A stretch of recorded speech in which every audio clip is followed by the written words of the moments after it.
नमो अरिहन्ताणं नमो सिद्धाणं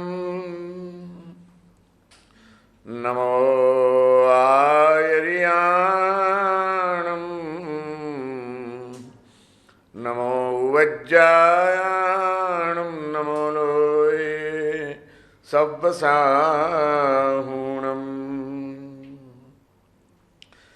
एसो पंचनमुक्कारो सव्वपावप्पणसणो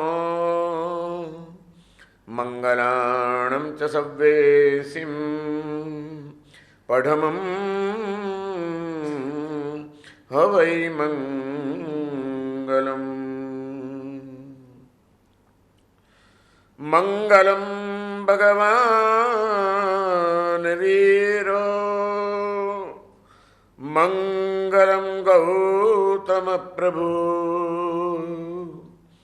मंगलं स्थूलिभद्राद्या जैन धर्मोस्तु मंगलम् अज्ञानतिमिरान्धानां ज्ञानाञ्जनशलाकया नेत्रमुन्मीलितं येन तस्मै श्रीगुरवे नमः। तस्मै सद्गुरवे नमः। या देवी स्तूयते नित्यं विबुधैर्वेदपारगैः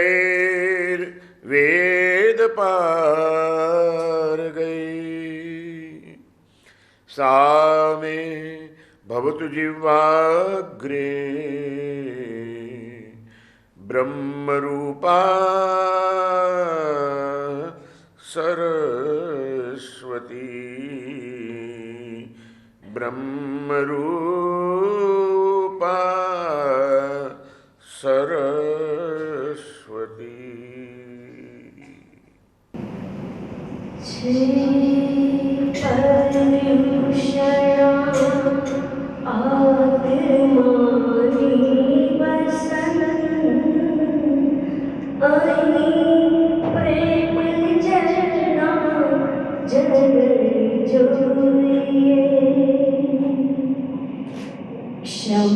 क्षमानमृता धैर्य औदार्यति वीरोदना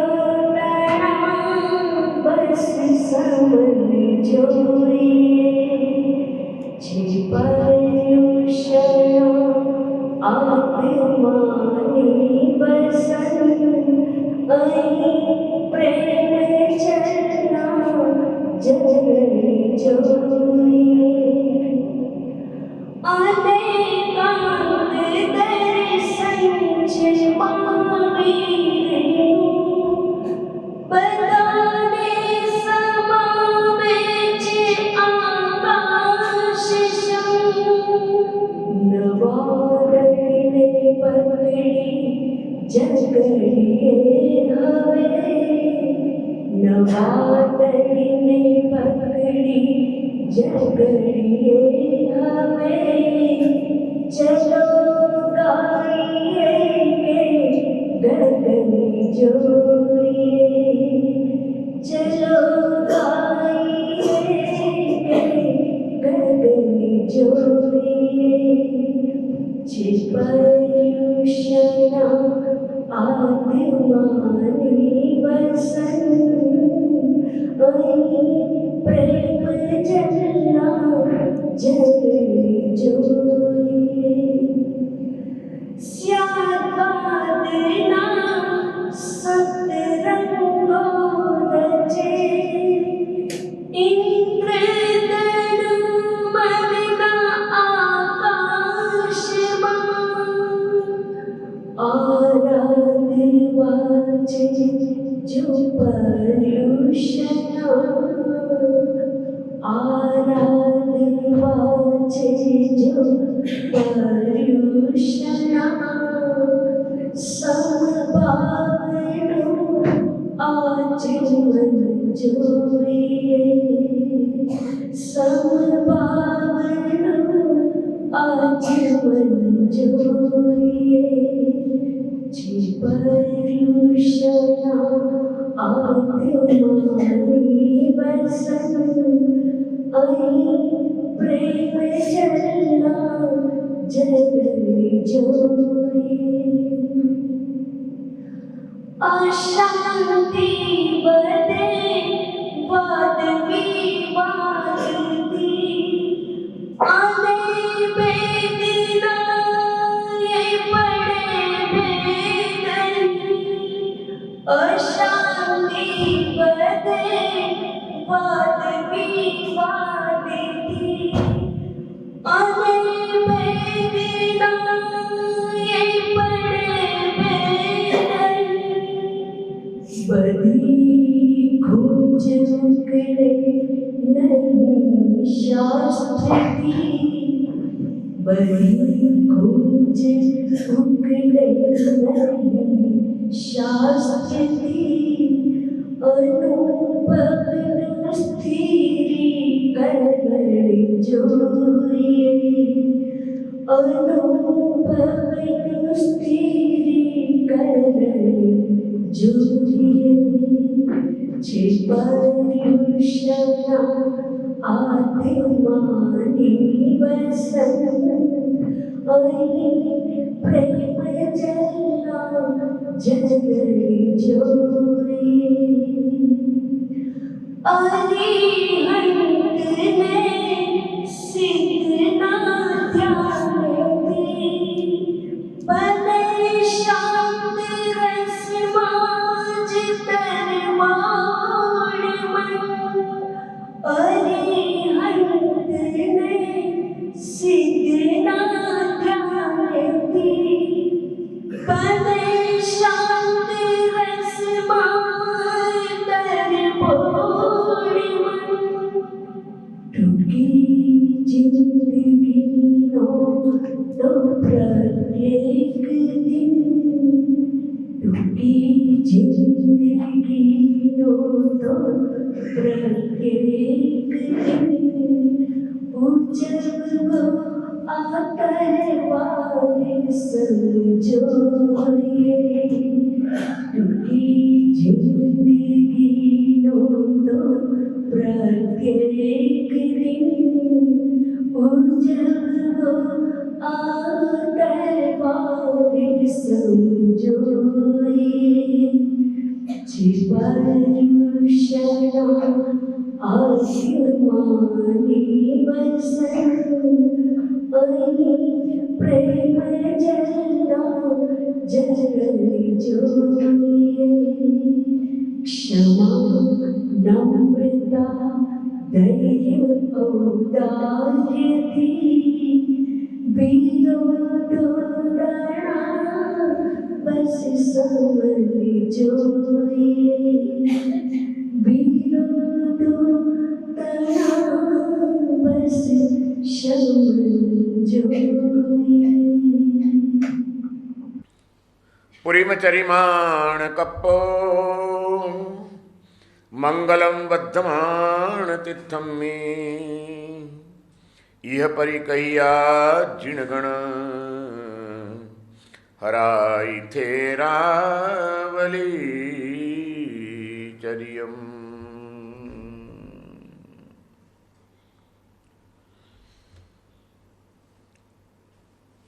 મહામંગલકારી પર્વાધિરાજ પર્યુષણ મહાપર્વનો આજે 5મો દિવસ છે। ભારતભરની અંદર જ્યાં જ્યાં આપણા જૈન સંઘો હશે, જ્યાં જ્યાં આપણા પૂજ્ય આચાર્ય ભગવંતો, પૂજ્ય મુનિરાજો, સાધ્વીજી મહારાજો ચાતુર્માસ બિરાજતા હશે, ત્યાં બધે જ આ દિવસોની અંદર મહામંગલકારી અંતિમ 14 પૂર્વધર પરમ જ્ઞાની પુરુષ ભદ્રબાહુ સ્વામી મહારાજનું રચેલું કલ્પસૂત્રનું વાંચન ધામધૂમથી ચાલી રહ્યું હશે। જે કલ્પસૂત્ર ગ્રંથમાંથી આજે બપોરે બધે જ ભગવાન મહાવીરના જન્મ કલ્યાણકને લગતું સૂત્રનું વાંચન કરવામાં આવશે.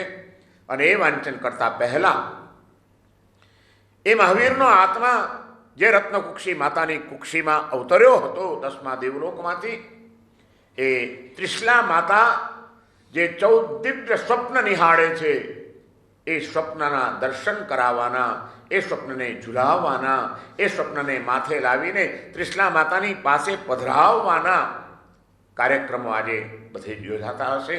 આપણે ત્યાં પણ આજે બપોરે આપણે આ 14 સ્વપ્ન દર્શનની વિધિ કરાવવામાં આવશે.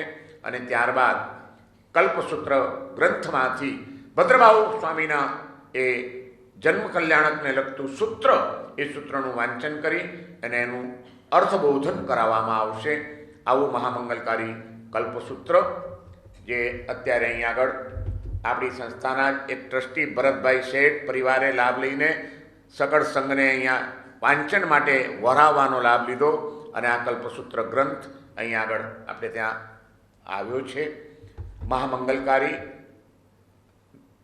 આપણે ત્યાં દરેક ધર્મોની અંદર જે કેટલાક મહત્વના તત્વો બતાડવામાં આવેલા છે, એમાંનું આ એક તત્વ છે. કોઈ પણ ધર્મ તમે લો, એ દરેક ધર્મની અંદર દરેક ધર્મના પોતાના મંત્રો હોય છે, દરેક ધર્મના પોતાના તીર્થો હોય છે, દરેક ધર્મના પોતાના ગ્રંથો હોય છે અને દરેક ધર્મના પોતાના પર્વો હોય છે. આ 4 વસ્તુ તમને દરેક ધર્મની અંદર કોમન જોવા મળશે. પર્વો દરેકના પોતાના ખરા કે નહીં? ક્રિશ્ચિયાનિટીનું પર્વ કયું? નાતાલ. ઇસ્લામની અંદર એમનું ધાર્મિક પર્વ કયું? રમઝાન. હિન્દુ ધર્મની અંદર એમના પર્વો જન્માષ્ટમી વગેરે, રામનવમી, જન્માષ્ટમી, શિવરાત્રિ, આ બધા જ પર્વો હિન્દુ ધર્મના મુખ્ય પર્વો છે. એમ જૈન ધર્મના પણ પોતાના ધર્મની આરાધનામાં ભાવિકો તત્પર બને અને પ્રભુએ બતાડેલા માર્ગે ચાલવાનો ઉત્સાહ જગાડે, એ માટે આપણા જ્ઞાની પુરુષોએ કેટલાક પર્વોનું આયોજન કર્યું. એવા ઘણા બધા પર્વો છે. કાર્તક મહિનો આવે એટલે જ્ઞાન પંચમીનું પર્વ આવે, માગસર મહિનો આવે એટલે મૌન એકાદશીનું પર્વ આવે, પોષ મહિનો આવે એટલે પાર્શ્વનાથ ભગવાનના જન્મ કલ્યાણકની આરાધના રૂપે પોષ દશમીનું પર્વ આવે, મહા મહિનો આવે એટલે મેરુ ત્રયોદશીનું પર્વ આવે, ફાગણ મહિનો આવે એટલે ચોમાસી ચૌદશનું પર્વ આવે, ચૈત્ર મહિનો આવે એટલે આઈમ્બિલની હોળીનું પર્વ આવે, વૈશાખ મહિનો આવે એટલે અક્ષય તૃતીયા આવે, અષાઢ મહિનો આવે એટલે ચાતુર્માસના પ્રારંભ અને ગુરુ પૂર્ણિમાનું મહત્વ સમજાવતા પર્વો આવે. દરેક પર્વો આપણે ત્યાં ઘણા છે, પણ એ બધા જ પર્વોની અંદર પર્વાધિરાજ જો કોઈને કહેવામાં આવે, શ્રેષ્ઠમાં શ્રેષ્ઠ પર્વ ગણવામાં કોઈને આવતું હોય તો એ કયું પર્વ છે? પર્યુષણ મહાપર્વ. કારણ કે આ એક જ પર્વ એવું છે કે જેમાં દેવ, ગુરુ અને ધર્મ, શાસ્ત્ર, સંઘ અને તીર્થો, આ બધાનું જ મહત્વ સમજાવવામાં આવતું હોય છે અને બધાની આરાધનાઓ કરવામાં આવતી હોય છે.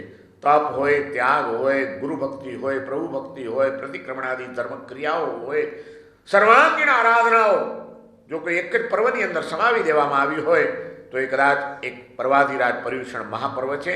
એ આપણું મહાપર્વ છે. જેમ પર્વો હોય છે એમ દરેક ધર્મના પોતાના ધર્મ ગ્રંથો પણ હોય છે.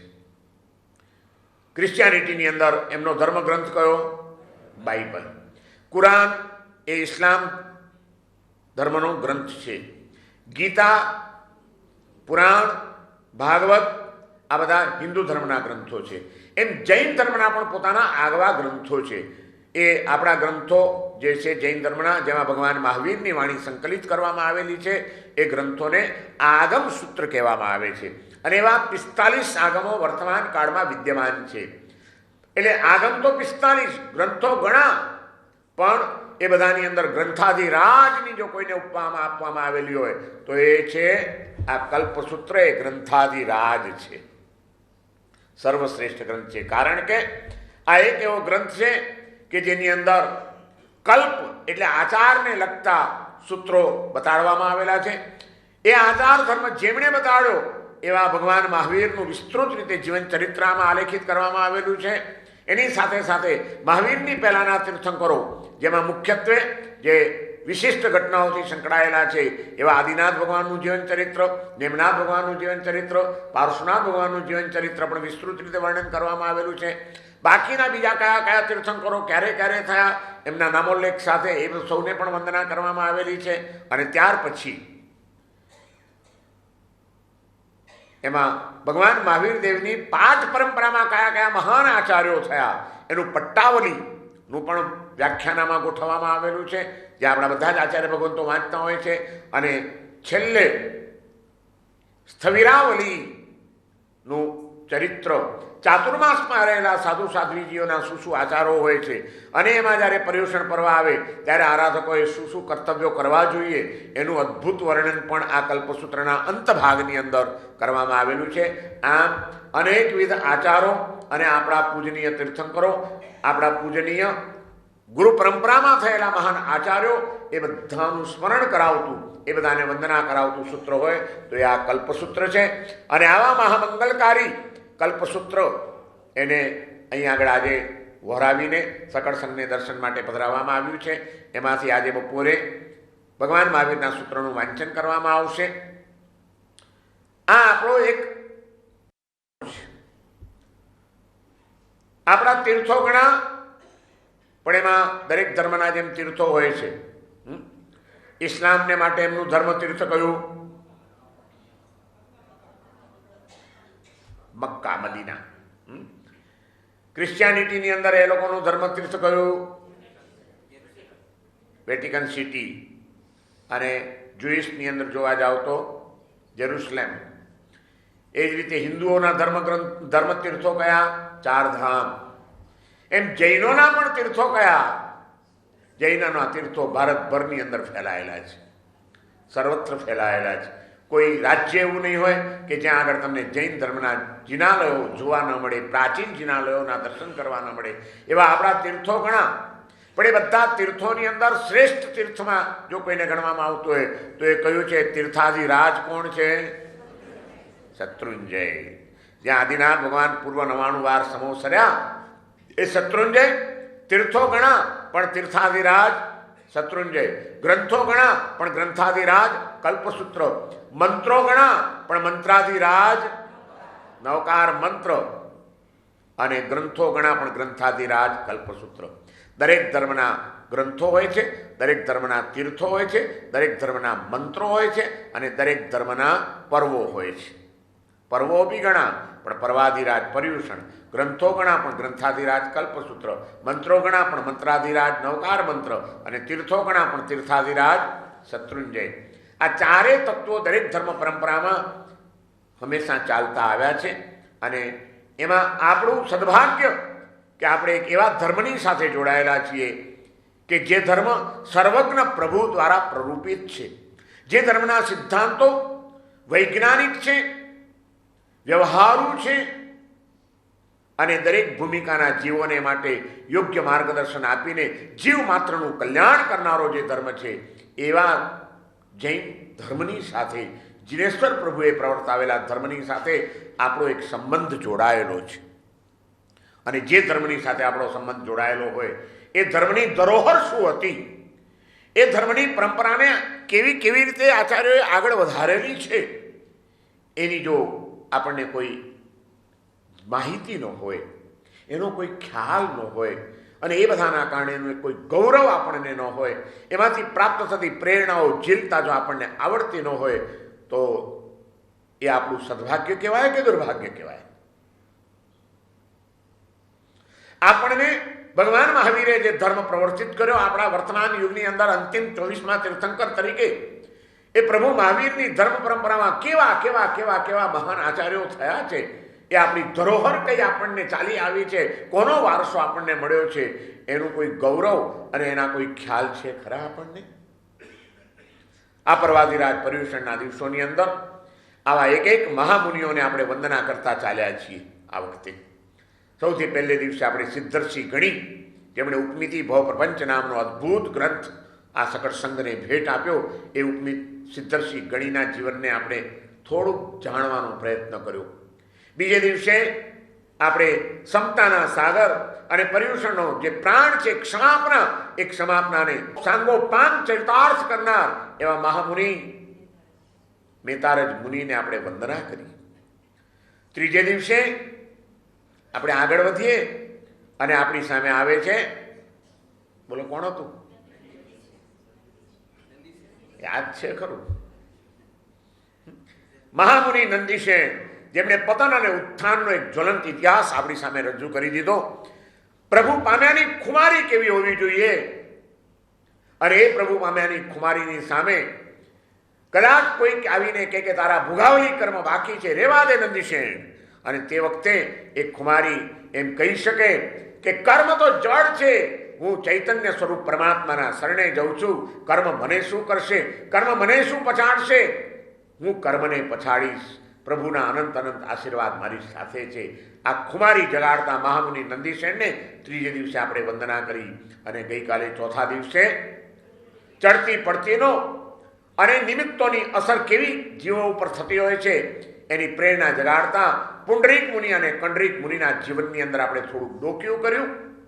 અને આજે જ્યારે હવે કલ્પસૂત્ર મારી પાસે આવી ગયું છે ત્યારે મને એમ થાય કે કલ્પસૂત્રમાં આવતી જે પટ્ટાવલી છે, એ પટ્ટાવલીમાં આવતા જે મહાન આચાર્યો છે એમાંથી એ કલ્પસૂત્રને અંદર જેમનું નામ અમર બનાવી દેવામાં આવેલું છે અને જે અનેક પ્રેરણાઓથી સભર છે જેનું જીવન, એવા કોઈ મહાપુરુષને આજે જો આપણે વંદના ન કરીએ તો કલ્પસૂત્રનો પ્રારંભ અત્યારથી થયો જ ન કહેવાય. આપણે બપોરે તો ભલે વાંચશું જ, પણ અત્યારથી જ આપણે તો એનો પ્રારંભ કરી દઈએ કે આ કલ્પસૂત્રની અંદર એક એવા મહાપુરુષનું જીવન ચરિત્ર, ભગવાન મહાવીર દેવની સાક્ષાત ડાયરેક્ટ પરંપરામાં થઈ ગયેલા એ મહાવીરની શાસનની ધરોહર, જેમણે 36 વર્ષ સુધી આચાર્ય પદ ઉપર રહીને સંભાળેલી હતી.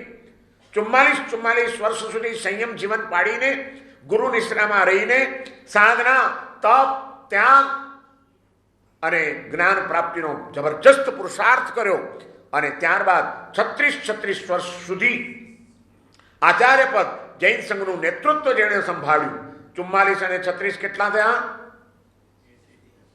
80 વર્ષ સુધી ભગવાન મહાવીરના સંયમ જીવનને સ્વીકાર કરીને એ પ્રભુ મહાવીરના ચરણે સમર્પિત થઈને જેમણે ભવ્ય આરાધનાઓ કરી છે, જેમણે ન કલ્પી શકાય એવી અદ્ભુત સિદ્ધિઓ પ્રાપ્ત કરી છે, જેમણે વિરલ કહી શકાય એવી સંઘની પ્રભાવના અને ધર્મની પ્રભાવના અને સંઘની રક્ષાના કાર્યો કર્યા છે, એવા એક મહાપુરુષને આજે આપણે યાદ કરીને વંદના કરવાની છે. આ આપણો એક ઇતિહાસ છે.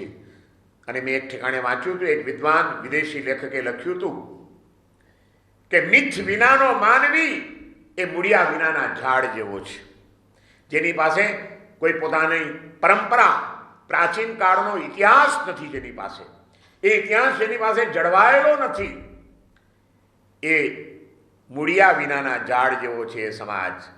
ઝાડ ગમે એટલું ઉગ્યું હોય પણ મૂળ જો સડી ગયા હોય તો એ ઝાડને પડી જતા વાર લાગે, સડી જતા વાર લાગે, એ ગમે ત્યારે નાશ પામી જાય. પણ જેના મૂળિયા ફેલાયેલા હોય ચારે બાજુ, જેના મૂળિયા ઊંડા ઉતરી ગયેલા હોય અને જેના મૂળિયા મજબૂત હોય, એ ધર્મને ઝંઝાવાતો પણ હલાવી શકતા નથી. ભગવાન મહાવીરનો આ ધર્મ એક એવો ધર્મ હતો અને એ ધર્મના મૂળિયા ગૌતમ સ્વામી, સુધર્મા સ્વામી, જંબુ સ્વામી, પ્રભવ સ્વામી, સ્વયંભવસુરી, યશોભદ્રસુરી, ભદ્રબાહુ સ્વામી, આ એક મહાપુરુષોએ એવા ઊંડા ઉતારવાનો પ્રયત્ન કર્યો, એવા ઊંડા ઉતારવાનો પ્રયત્ન કર્યો કે આ 2500 વર્ષની અંદર ન કલ્પી શકી એવા ઝંઝાવાતો આવ્યા છે આ ધર્મની સામે. પણ કુદરતી આફતો એવી આવી છે તો અન્ય ધર્મીઓના આક્રમણો પણ એવા આવ્યા છે. અહીં આગળ ઘણા બધા વિદેશીઓ પણ આવી ગયા, મ્લેચ્છ દેશના રાજાઓ પણ આવી ગયા, મુસલમાન રાજાઓ પણ આવી ગયા. ખતરનાક આપણા અનેક મંદિરોને, આપણા તીર્થોને, આપણા જ્ઞાન ભંડારોને નષ્ટ કરવાના પણ પ્રયત્નો કરવામાં આવ્યા. અને બધા ઝંઝાવાતોની વચ્ચેથી પસાર થઈને પણ ભગવાન મહાવીરનો આ ધર્મ આજે 2500 વર્ષ પછી પણ ઝળહળતો, દેદીપ્યમાન ટકી રહ્યો છે. એનું કારણ શું? કોણે ટકાવ્યો આ ધર્મને? આ ધર્મના મૂળિયા જે ઊંડા ઉતરી ગયેલા હતા એમાં જેમણે સિંચન કર્યું છે, સતત પોષણનું સિંચન કર્યું છે, એ આપણા આચાર્ય ભગવંતોને જ એનો યશ જાય અને એવા આચાર્ય ભગવંતો આપણા માટે વંદનીય બની જાય. ભગવાન મહાવીર દેવની પરંપરામાં 13મી પાટે એક આવા મહાન આચાર્ય થયા જેમનું નામ હતું વજ્રસ્વામી. ભગવાન મહાવીરના નિર્વાણ પામ્યા પછી 496મું વર્ષ જ્યારે ચાલી રહ્યું હતું ત્યારે વજ્રસ્વામીનો જન્મ થયો છે અને 8 વર્ષની ઉંમરે દીક્ષા લીધી. 80 વર્ષ સંયમ જીવનમાં રહ્યા. 88 વર્ષનું એક આદર્શ સાધુ જીવન જીવીને જેઓ સ્વર્ગવાસી થયા, અંતિમ 10 પૂર્વધર થયા. આ કલ્પસૂત્રની અંદર એમનું વિસ્તૃત રીતે વર્ણન કરવામાં આવેલું છે. ભગવાન મહાવીરની 13મી પાટે આ મહાપુરુષ થયા છે એ વજ્રસ્વામી. આપણા ઘણા બધા મહાપુરુષો છે ને, એ વખતે જેમ ભગવાન મહાવીર મગધ દેશમાં વિચરતા હતા અને એ પછી એમના 11 ગણધરો પણ ક્યાંના હતા? મગધ દેશના. એ પછીના પણ આચાર્યો બધા મોટે ભાગે કઈ બાજુ થયા છે? તે વખતે ત્યાંની જાહો જલાલી હશે, પૂર્વના દેશોની. અને એ જ જાહો જલાલીની અંદર 13મી પાટે થયેલા વજ્રસ્વામી એ પણ એ બાજુના જ એમનો જન્મ છે. અવંતી નામનું નગર અને એમાં ધનગીરી નામના એક શ્રેષ્ઠી રહે. ભગવાન મહાવીરના ધર્મની એ જાહો જલાલીનો સમય માત્ર 496 વર્ષ જ જીતો થયેલા, 90 વર્ષ થયેલા છે ભગવાન મહાવીરના નિર્વાણ પામ્યા ને. અને એ ધર્મના તેજ વિસોટા આજે તો જગારા મારી રહ્યા છે. અને એવા વાતાવરણની અંદર ધનગીરી આર્થિક રીતે સમૃદ્ધ શ્રેષ્ઠી તો હતા જ, પણ એના કરતાં વધારે સમૃદ્ધિ એમના હૃદયની અંદર પ્રભુના ધર્મની જળહળતી રહેલી હતી. પરમ ધર્મના આરાધક હતા, વિતરાગ પ્રભુના તત્વજ્ઞાનના એ અભ્યાસી હતા અને માનવ જીવનનું મૂલ્યાંકન કરનારા એક સાચા ઝવેરી હતા કે આ જીવનનું મૂલ્ય શું છે અને આ જીવનમાં પામવાનું શું છે. અને એટલે જ આટલી દોમ સુખ સાહેબીની વચ્ચે ધનગીરી યુવાન વયે જ્યારે પહોંચે છે ત્યારે એના માતા પિતા એની લગ્નની તૈયારીઓ શરૂ કરે છે. પણ ધનગીરીએ પહેલી શરત મૂકી લગ્નને માટે કે હું એની જ સાથે લગ્ન કરીશ કે જે વ્યક્તિ, બોલો લગ્નની શરત શું મુકાય? કોની સાથે લગ્ન કરાય? તમે લગ્ન કર્યા છો કોઈએ? ભાઈ તમે કોઈએ લગ્ન કર્યા છે એમ પૂછું છું કે બધા બ્રહ્મચારી જ છો? અને લગ્ન કર્યા હશે ત્યારે પત્નીની કોઈ પસંદગી કરી હશે કે નહીં કરી હોય? અને એ પસંદગી કરવામાં ધોરણ કયું રાખ્યું હતું કે મને કેવી પત્ની જોઈએ એનો વિચાર કરેલો હતો? ન કર્યો હોય તો હવે તમારા દીકરાઓને કમસે કમ સમજાવજો. કેવી જોઈએ? પૈસાદાર ઘરની જોઈએ, ભણેલી ગણેલી જોઈએ, બ્યુટીફુલ જોઈએ, રૂપાળી જોઈએ, કયાગરી જોઈએ, મા બાપની સેવા કરી શકે સાસુ સસરાની અમારી. શું બોલો બોલો બોલો? શું મા બાપની સેવા કરે એવી કે આવ્યા પછી અમને મા બાપથી છૂટા પાડે એવી? આ ડોસા ડોસીની સેવા કરવા હું નથી આવી, તમને કહી દઉં છું. તમે પહેલાં અલગ ફ્લેટ લઈ લો, પછી મારી સાથે વાત કરજો. હે પસંદગી ખરી ગઈ આપણી? ધનગીરી ભગવાન મહાવીરના તત્વજ્ઞાનના ઉપાસક હતા. માતા પિતા લગ્નની તૈયારી કરે છે ત્યારે કહે છે કે જુઓ, મારી ઈચ્છા નથી પણ તમારો આગ્રહ છે, તમારી લાગણીને ઠુકરાવવા પણ માંગતો નથી. તમને દુઃખ થાય એવું મારે કોઈ કામ કરવું નથી. મા બાપની આંતરડી કકડાવીને મારે કશું જ કરવું નથી. પણ પિતાજી એક વાત સાંભળી લો, હું લગ્ન એની સાથે જ કરીશ જેની સાથે પણ તમે ચર્ચા કરો, વિચારણા કરો. તમે જે કરશો તે હું માન્ય રાખીશ. નિર્ણય તમારે કરવાનો છે, પાત્ર તમારે શોધવાનું છે. પણ જે પાત્ર શોધો એ પાત્ર એવું હોવું જોઈએ કે હું ગમે ત્યારે દીક્ષા લેવા તૈયાર થાઉં ત્યારે એમાં એણે સંમતિ આપવી જોઈએ, મને રોકનાર ન હોવી જોઈએ. શરત મૂકી છે ને? ધનગીરી શરત મૂકે છે, જ્યારે મને મન થાય ત્યારે હું સંસારમાંથી નીકળી પડું, કોઈએ મને રોકવાનો નહીં. મારી પત્નીએ એમાં સહર્ષ મને સંમતિ આપવી પડશે. એ જેને મંજૂર હોય એની સાથે જ મારા લગ્ન નક્કી કરજો. અને એવું પણ એક પાત્ર મળી ગયું. જેમ ધનગીરી ભગવાન મહાવીરના ભક્ત હતા, એમ ઘણી બધી સ્ત્રીઓ પણ એવી હતી એ મગજની અંદર કે જે મહાવીરના માર્ગની ચાહક હતી. એટલું જ નહીં, મહાવીરના માર્ગને અનુસરનારી હતી. અને એ પણ એમ સમજતી હતી કે સંસારનો ત્યાગ કરવો, મહાવીરના શરણે જવું, એ તો જીવનનું અંતિમ કર્તવ્ય અને શ્રેષ્ઠ કર્તવ્ય છે. કદાચ અમે ન જઈ શકીએ તો કમસે કમ અમારે કોઈને એમાં અંતરાયરૂપ તો થવું ન જ જોઈએ. અમે કોઈને રોકશું નહીં. આવા સંકલ્પો કરનાર પણ ભાગ્યશાળી શ્રાવિકાઓ ત્યાં આગળ રહેતી હતી. અને એવી એક શ્રાવિકાની સાથે ધનગીરીના લગ્ન નક્કી થયા. ધનગીરીની એ ધર્મપત્નીનું નામ હતું સુનંદા. સુનંદા અને ધનગીરી બંનેનું ગ્રસ્થ જીવન સારી રીતે ચાલી રહ્યું છે. દિવસ ઉપર દિવસ વીતતા જાય છે. વચ્ચે વચ્ચે ક્યારેક વૈરાગ્ય જોર કરે છે. ધનગીરી સુનંદાની સાથે તત્વ ચર્ચાઓ પણ કરે છે અને એને કહે છે કે તે આ શરત સાથે મારા લગ્ન કર્યા છે, એટલે બીજું તો કંઈ મારે કહેવાનું નથી, પણ મને મન થાય છે કે આ ભોગના માર્ગે લાંબુ જીવન જીવવા કરતાં યોગના માર્ગે જો લાંબુ જીવન જીવવા મળી જાય તો ખરેખર મળેલો આ મૂલ્યવાન માનવ જન્મ સફળ થઈ જાય. મને મન થાય છે જાઉં. સુનંદા કહે છે ભલે તમે જવું હોય તો જાઓ, પણ આવો એક ધર્માત્માનો વંશ પણ ચાલવો જોઈએ. અને આમ પણ એક સ્ત્રીની ઝંખના હોય, હું એક ગમે તેમ તો એ સંસારી સ્ત્રી છું, અને સ્ત્રીની એક ઝંખના હોય છે પુત્ર પ્રાપ્તિનો આનંદ માણવાની, એ સુખ માણવાની. એટલે એકવાર મને પુત્રનું સુખ આપી દો, પછી હું તમને નહીં રોકું. અને એમ કરતાં કરતાં એમનો સંસાર ચાલ્યો જાય છે. અને તમારી ભાવના સાચી હોય ને તો કુદરત જલ્દી જ સહયોગ આપી દેતો હોય છે. સચ્ચી પુકાર હે તો બેડા પાર હે. થોડોક જ સમય ગયો છે અને સુનંદા સગર્ભા બને છે. એને ત્યાં બાળકનું એક અવતરણ થાય છે. અને એ બાળક પણ જેવો તેવો નહીં. જેણે પૂર્વના ભવની અંદર તિરક જૃંભક દેવ તરીકે અષ્ટાપદ જેવા મહાન ગિરિરાજની ઉપર ગૌતમ સ્વામીની દેશના જેણે સાંભળેલી છે, એવો તિરક જૃંભક નામનો દેવ સુનંદાની કુક્ષીમાં અવતરિત થાય છે. આગલા જન્મમાં ગૌતમ સ્વામી જેવા ગુરુ મળ્યા હોય અને એમની દેશના સાંભળવા મળી હોય, અને એ પણ જેમાં 24 તીર્થંકરો જ્યાં આગળ બિરાજમાન થયેલા હોય રત્નમય મૂર્તિઓ સ્વરૂપે, એવા અષ્ટાપદ પર્વત ઉપર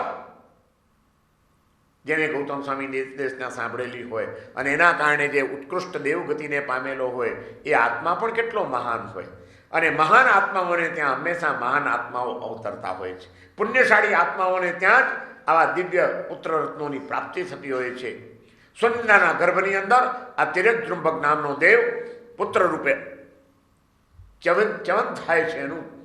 અને 2-4 મહિના ગયા, પાક્કી ખાતરી થઈ ગઈ કે હવે સુનંદા પુત્ર રત્નને જન્મ આપવાની છે.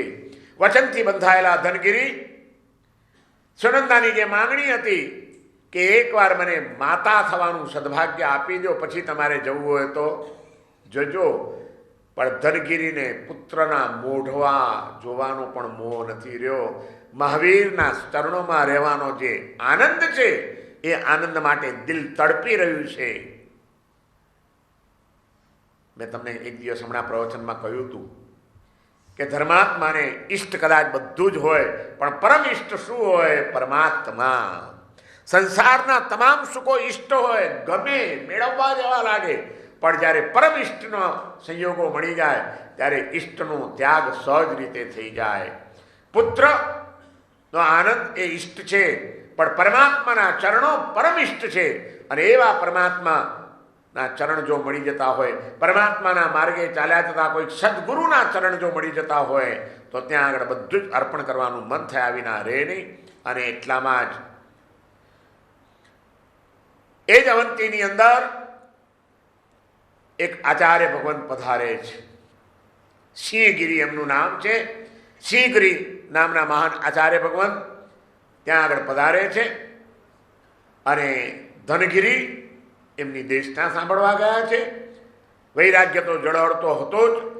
પત્નીની સાથે એક વચનથી બંધાયેલા હતા કે એકવાર પુત્રની પ્રાપ્તિ કરાવી દો મને, પછી તમારે જવું હોય તો જજો. અને ઉત્કટે વૈરાગ્ય હવે જાગી ઉઠ્યો છે. ઘરે આવીને સુનંદાને કહે છે, જો મેં મારું વચન પાડ્યું છે, પુત્ર રત્નની પ્રાપ્તિ તને થશે. આપણો પરિવાર વ્યવસ્થિત છે, વડીલો પણ છે તારું ધ્યાન રાખનારા, પણ મારે મારા આત્મકલ્યાણનો એક પણ દિવસ ગુમાવવો નથી. હવે મને રજા આપ, મારે સંસારનો ત્યાગ કરીને સંયમ સ્વીકારવું છે. અને સગર્ભા સુનંદા હતી એ દરમિયાન જ ધનગીરી શ્રી મહારાજના ચરણોમાં જીવનનું સમર્પણ કરીને સાધુ જીવન અંગીકાર કરી લે છે. વચનથી બંધાયેલી હતી સુનંદા કે જ્યારે પણ સાધુ થવા જાય ત્યારે મારે રોકવાના નહીં, અનુમતિ આપે છે. ધનગીરીએ દીક્ષા લઈ લીધી. ગુરુ મહારાજના ચરણોમાં રહીને હવે સાધનાનો યજ્ઞ માંડ્યો છે. સરસ મજાની સાધના ચાલી રહી છે. આ બાજુ સુનંદાનો ગર્ભકાળ પૂરો થાય છે અને એ પુત્ર રત્નને જન્મ આપે છે. આખા એ પરિવારમાં જ નહીં પણ આખા એ નગરની અંદર પણ આનંદ છવાઈ ગયો છે. એના જન્મનો આનંદ માણી રહ્યા છે. અને તે વખતે સુનંદાની બધી સખીઓ, એમના બીજા સ્વજનો બધા બોલે છે, વાતો કરે છે કે અરે કેવો સુંદર દેવકુમાર જેવો આ દીકરો, અને આનો જન્મ આના પિતાએ દીક્ષા લઈ લીધી. જો એ અત્યારે અહીં હોત તો આના જન્મનો મહોત્સવ કેવો જબરજસ્ત મંડાત. પણ એના પિતા તો વૈરાગી, એણે તો દીક્ષા લઈ લીધી. તાજા જન્મેલા બાળક, એના કાનમાં દીક્ષા શબ્દો પડે છે. અને કલ્પસૂત્રના પાને નોંધાયેલી આ ઘટના છે કે પૂર્વજન્મના એ સંસ્કારો ગૌતમ સ્વામીની દેશના જેણે સાંભળેલી છે, એ દીક્ષા શબ્દ સાંભળતા જ જન્મતાની સાથે જ થોડાક દિવસોમાં જ એ બાળકને જાતિ સ્મરણ જ્ઞાન થઈ જાય છે અને પોતાનો પૂર્વભાવ જુએ છે. તિર્યક જૃંભક દેવનો ગૌતમ સ્વામીની દેશના સાંભળ્યાનું સ્મરણ થાય છે. ગૌતમ સ્વામીએ કરેલું સંસારનું વર્ણન દેખાય છે. અને પોતાના પિતાએ દીક્ષા લઈ લીધી છે એ વાતો જાતિસ્મરણ જ્ઞાનથી હવે બધું સ્પષ્ટ થઈ ગયું છે. ભલે બાળક નાનું છે પણ જ્ઞાન નાનું નથી. આગલા જન્મનું જ્ઞાન હવે જાગૃત થયું છે. અને બસ એને પણ એમ થઈ ગયું કે સાચો માર્ગ એ છે, મારે પણ દીક્ષા લેવી છે. પણ આ મારી માતા મને એમ થોડી દીક્ષા લેવા દેશે. એક જ રસ્તો છે, માં કંટાળીને મને મૂકે તો છે. એટલે આ બાળકે હોશિયારી ચાલાકી શરૂ કરી. જન્મતાની સાથે જ આખો દિવસ રડવાનું શરૂ કરી દીધું. જ્યારે જુઓ ત્યારે વાતમાં રડ્યા જ કરે. સુનંદા એને છાનું રાખવાની કેટલી મહેનત કરે, એને ખોળામાં લે, એને થપથપાવે, એને પંપાડે, એને પટાવે, આખા એને દૂધ પીવડાવે, રમકડું આપે, પણ કોઈ અસર નથી બાળકને. બસ રડ્યા જ કરવાનું. જ્યારે મેં આ વજ્ર સ્વામીની વાર્તા વાંચી ત્યારે મને આ એક મનોવિજ્ઞાનનું રહસ્ય સમજાયું કે આજના છોકરાઓ પણ ધાર્યું કરાવવા માટે કેમ રડ્યા જ કરતા હોય છે. ચોક્કસ ક્યાંક એમણે વજ્ર સ્વામીની આ ચાલાકી સમજી લીધી હશે કે આપણે આપણું ધાર્યું કરાવવું હોય તો મમ્મીની આગળ રડવાનું નાટક કરવું. અને કેટલાક છોકરાઓ તો તમે જોજો, આજે હું તો ઘણી વાર જોઉં, અમારી પાસે નાના ટેણિયાઓને લઈને આવે ને એની મમ્મીઓ બધી, તો હું જોઉં એને ધાર્યું કરવું હોય એટલે એ કરે. હરામ છે આંખમાં આંસુનું એક ટીપું હોય તો નાટક જ હોય. અને જેવું એનું ધાર્યું થાય, એને જોઈતી વસ્તુ મળી જાય એટલે તરત જ 1 મિનિટમાં ચૂપ. એને સમજાવીને શાંત રાખવાનો પ્રયત્ન કરીને સુનંદા થાકી ગઈ. પણ રાત હોય કે દિવસ આ બાળક રડવાનું તો છોડતો જ નથી. રોતલ આખો દિવસ ને રાત રડે. અને સતત રડ્યા કરે. બધી મહેનત કરવા છતાં ઊંઘવા પણ ન દે શાંતિથી. સુનંદા કંટાળી ગઈ. આ ઝંઝટ મને મૂકીને એના બાપ તો નીકળી ગયો અને આ છોકરાને મારે કેમ સાચવવો, પણ હવે કંટાળવા લાગી. પ્રેમ છે, પણ સતત બાળક રંજાડે તો માં પણ પછી હા. અને ઘણી મમ્મીઓ કે મારા સાહેબ આજના જમાનામાં તો એક કરીએ ને તો બસ છે, હવે એકમાં થાકી જવાય છે. આ છોકરાઓ જપવા નથી દેતા એક મિનિટ માટે. આપણે તો કેવા હતા, નાના હતા ત્યારે ચૂપચાપ ખૂણામાં પડ્યા રહેતા હતા. અને આજના છોકરાઓ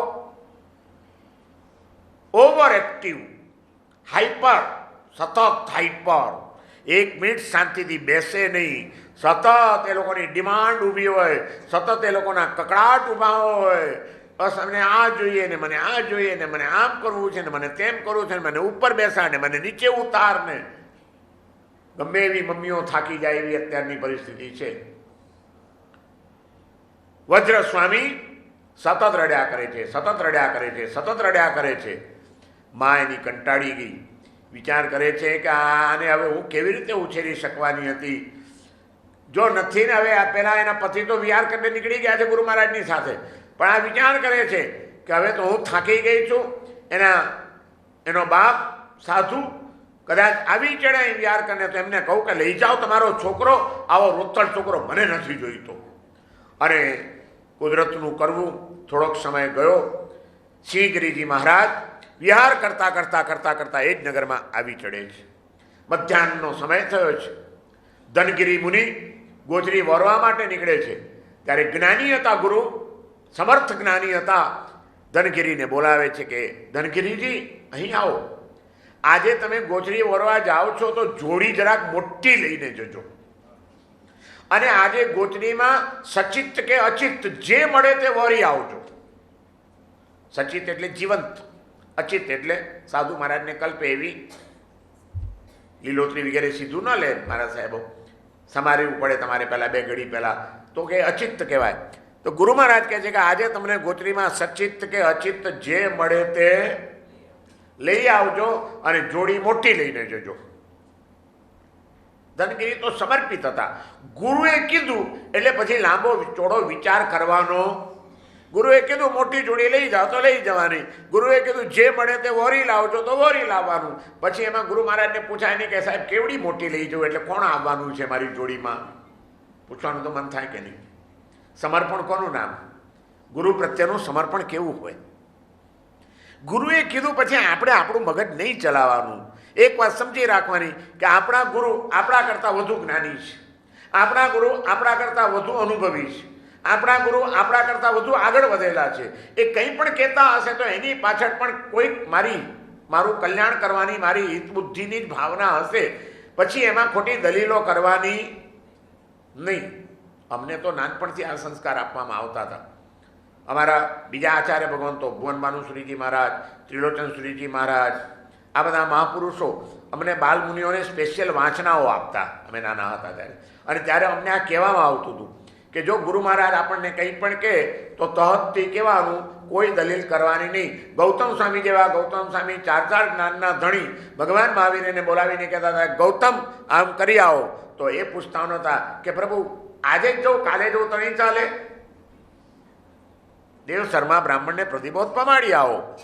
તો પ્રભુ આજે ને આજે જાઉં કે અનુકૂળતાએ જવું તો ચાલશે. આજે આપણી સ્થિતિ એ છે, આપણે 17 તો પહેલાં ગુરુને સવાલ કરીએ, પણ એવી અત્યારે શું જરૂર છે? અત્યારે રહેવા દો ને, ગુરુને પણ સલાહ આપવાની આપણામાં ક્ષમતા કરી કે નહીં ભાઈ? એટલી બુદ્ધિ આપણને, પછી એ બુદ્ધિનો ઉપયોગ ગુરુની સામે નહીં કર્યો તો ક્યાં કરશું આપણે? ગૌતમ સ્વામી જેવા ગૌતમ સ્વામીના આદર્શો જ્યારે હોય ત્યારે કોઈ દલીલ કેમ કરી શકે? આ એક ગુરુનો વિનય છે. ગુરુની સામે કોઈ દિવસ દલીલ ન કરાય, ગુરુને માટે કોઈ દિવસ ખોટી શંકા ન કરાય, ગુરુની પ્રત્યેની ભક્તિને ક્યારેય ખંડિત ન થવા દેવાય. અને એ ગુરુના જે આશીર્વાદ મળે વિનય વિવેક પછીના, એ આશીર્વાદ એવા અદ્ભુત હોય કે શિષ્યને ક્યાંથી ક્યાં પહોંચાડી દે.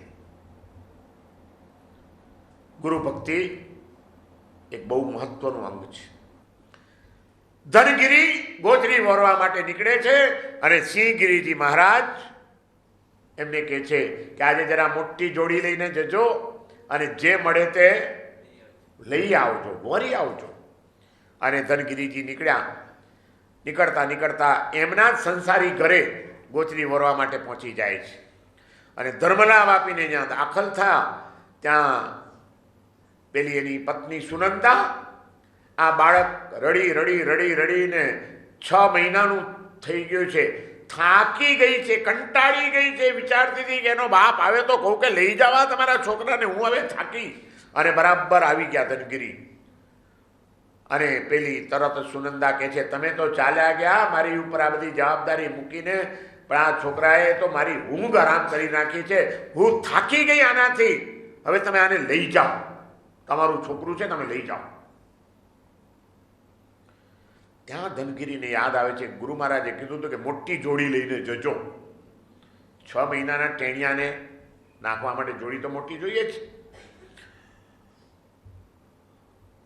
એટલે અને જે મળે તે લઈ આવજો, સચિત કે અચિત.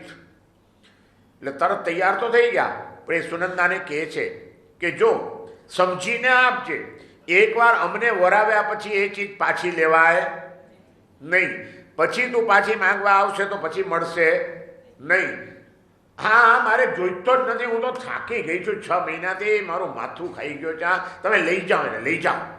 અને જેવો વરાવ્યો અને ધનગીરી એની જોડીમાં મૂક્યો, જાતિસ્મરણ જ્ઞાનવાળો આ બાળક દીક્ષા માટે જ માને કંટાળે તો મને દીક્ષા મળશે એટલે રોતો તો, જેવો જોડીમાં ગયો ને રડવાનું બંધ. આ છોકરાઓને તમે એનું ધાર્યું આપો એટલે 1 મિનિટમાં રોવાનું બંધ થઈ જાય. અને પછી મને એમ લાગતું હતું કે આ છોકરાઓ કેવા વિચિત્ર છે, સાલા આવી જીદ લઈને બેઠા જ હોય જ્યારે ત્યારે. હવે સમજાવ્યું કે પહેલાંના જમાનામાં આમ જ ચાલતું હતું, વજ્રસ્વામી જેવા વજ્રસ્વામી આ જ કામ કર્યું હતું, બીજું કંઈ નહીં. પોતાનું ધાર્યું કરાવવા માટે રડવાનું, ને ધાર્યું થઈ જાય એટલે ચૂપ થઈ જવાનું. લીધું, પણ એટલું વજન છે બાળકનું, હૃષ્ટપુષ્ટ શરીર હતું. સુનંદાએ બહુ સારી રીતે બીજી રીતે ખવડાવી પીવડાવીને ઉછેરેલો હતો. અને હાથ આમ વળી જાય છે, પોતે માંડ માંડ ઉપાડીને ઉપાસરે પહોંચે છે. ગુરુ મહારાજે એનો હાથ વળેલો જોયો. ગુરુ તો જ્ઞાનથી જોઈ જ લીધેલો હતો કે આજે એક નવી ભેટ મળવાની છે. તરત જ કહે છે કે થાકી ગયા ને ઉપાડીને, લાવો મને આપો. અને ગુરુએ બાળકને લીધું પોતાના ખોળામાં. 6 મહિનાના એ બાળકને શીઘ્રી પોતાના ખોળામાં જ્યારે લે છે તો ગુરુ બી વિચાર કરતા થઈ ગયા કે ઓહો, આટલું વજન, આ તો વજ્ર જેવો છે, વજ્ર જેવો. અને ત્યાં 6 મહિનાના એ બાળકનું નામ શીઘ્રીજી મહારાજે આને બધા સાધુઓને કીધું કે આ વજ્ર જેવો છે, આજથી આપણે આનું નામ પાડીએ છીએ વજ્રકુમાર. આવી ગયો ગુરુ મહારાજના ખોળામાં. હવે તો હસે છે, ખીલે છે, મજા કરે છે, રડવાનું નામ લેતો નથી. જેની ઝંખના હતી ગુરુનું શરણ મળે, ગુરુનું શરણ મળે, ગુરુના ચરણોમાં રહીને દીક્ષા મળે, બસ ધાર્યું મળી ગયું છે, હવે શું કામ રડવાનું. પણ ખુશખુશાલ છે. પણ 6 મહિનાના છોકરાને હાચવવું કંઈ સાધુના કામ છે? ગુરુ મહારાજે વિચાર્યું કે આ પૂર્વજન્મનો દેવાત્મા છે, ગૌતમ સ્વામીની કૃપા એની ઉપર વરસેલી છે, જ્ઞાનથી બધું જ જોઈ લીધું ગુરુએ. અને ભવિષ્યમાં જીન શાસનનો મહાન પ્રભાવ થાય એવો છે, પણ અત્યારે એને ઉછેરવાનું કામ આપણું નથી. બાળકને ઉછેરવાનું કામ, જે મેં કીધું હતું ને તમને કે છોકરા ઉછેરવાનું તમને આવે તો એ સ્ત્રીઓને જ એ શક્તિ આપી છે. કુદરતે સ્ત્રીઓને શક્તિ આપી છે કે એનું વાત્સલ્ય ક્યારેય કુંઠિત થાય નહીં. ગમે તેવું છોકરું કરે પણ છતાં માં જે પ્રેમ આપી શકે ને માં જે છોકરાને સંભાળી શકે. સ્નેહલભાઈ, બાપનું કામ છે સંભાળવાનું, સાચું કહેજો. જન્મ આપીને 1 વર્ષ માટે માં રિટાયર્ડ થઈ જાય, તમારે છોકરાને ઉછેરવાના હોય તો તમે શું કરો કયો મને? એને નવડાવવાનો, ધોવડાવવાનો, ખવડાવવાનો, પીવડાવવાનો, ગંદા કપડાં કરી જાય તો એને સાફ કરવાનો, ગંદકી એની સાફ કરવાની, પછી વળી નવા કપડાં પહેરાવાના, નવા કપડાં પહેરાવ્યા એને 10 મિનિટમાં શું કરી જાય પાછો, એટલે વળી પાછું એનું બાળોતિયું બદલવાનું ને પાછું એને ધોવાનું ને વળી પાછું એ બધું કરો ત્યાં વળી રોવા માંડે એટલે એને દૂધ પીવડાવવાનું ને દૂધ પીવડાવો એટલે પછી રમકડા માગે ને રમકડા માગે, પણ આ નહીં ને આની મને આ નવું જોઈએ, નવું રમકડું લાવી આપવાનું ને એમ કરતાં કરતાં એને કે બેટા ચાલ સૂઈ જા, પણ એ સૂએ નહીં ને તમને સૂવા દે નહીં અને રાતના 12 વાગે પણ તમને હેરાન કરે. તમારી હાલત શું થાય? આ માઓએ કોઈ દિવસ કોઈ છોકરાનું ગળું દબાવ્યું? ઊંઘવા નથી દેતો? એ મામાં સહનશક્તિ સ્ત્રીઓને આપી છે કુદરતે કે ગમે એટલું ગમે તેવું બાળક હોય, ગમે એટલો ત્રાસ આપે, પણ માં કોઈ દિવસ ઓ મારો લાલો સુઈ જા ને બેટા એમ જ કહેશે. કદાચ બહુ બહુ તો ધમકી આપવા માટે આપે, હવે સુઈ જાય છે કે નહીં તો મારું છું, પણ કોઈ દી મારે નહીં. આ માં અમારી આમ બતાડે, મારે એનો જીવ જ ના ચાલે મારવાનો. સ્ત્રીનું હૃદય એટલું કોમળ આપ્યું છે કુદરતે અને પુરુષને કઠોળ બનાવ્યો છે.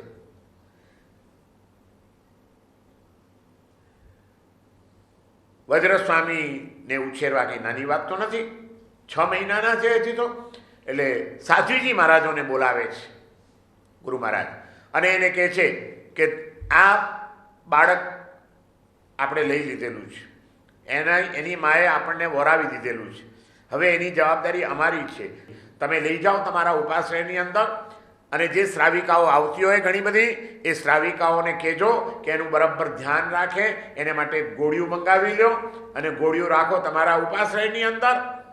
અને શ્રાવિકાઓ એક ધર્મ માતા બનીને આ બાળકને ઉછેરે એટલી ખાસ એમને ભલામણ કરજો મારા વતીથી. અને બાળકને સાધ્વીજીઓને ઉપાશ્રયમાં મોકલી આપવામાં આવે છે.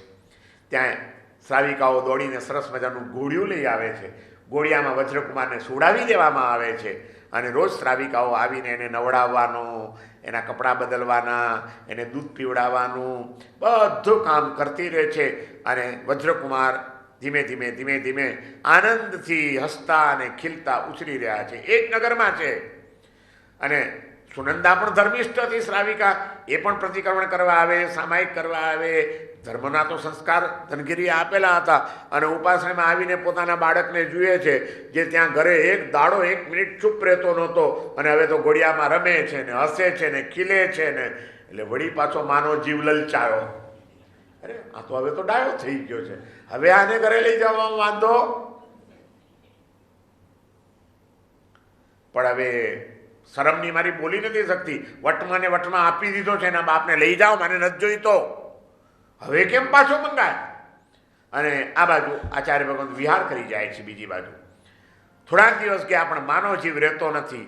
એક દિવસ સાધ્વીજી મહારાજોને કહે છે કે સાધ્વીજી ભગવાન આ છોકરું મારું છે, હું લઈ જાઉં ઘરે મારા.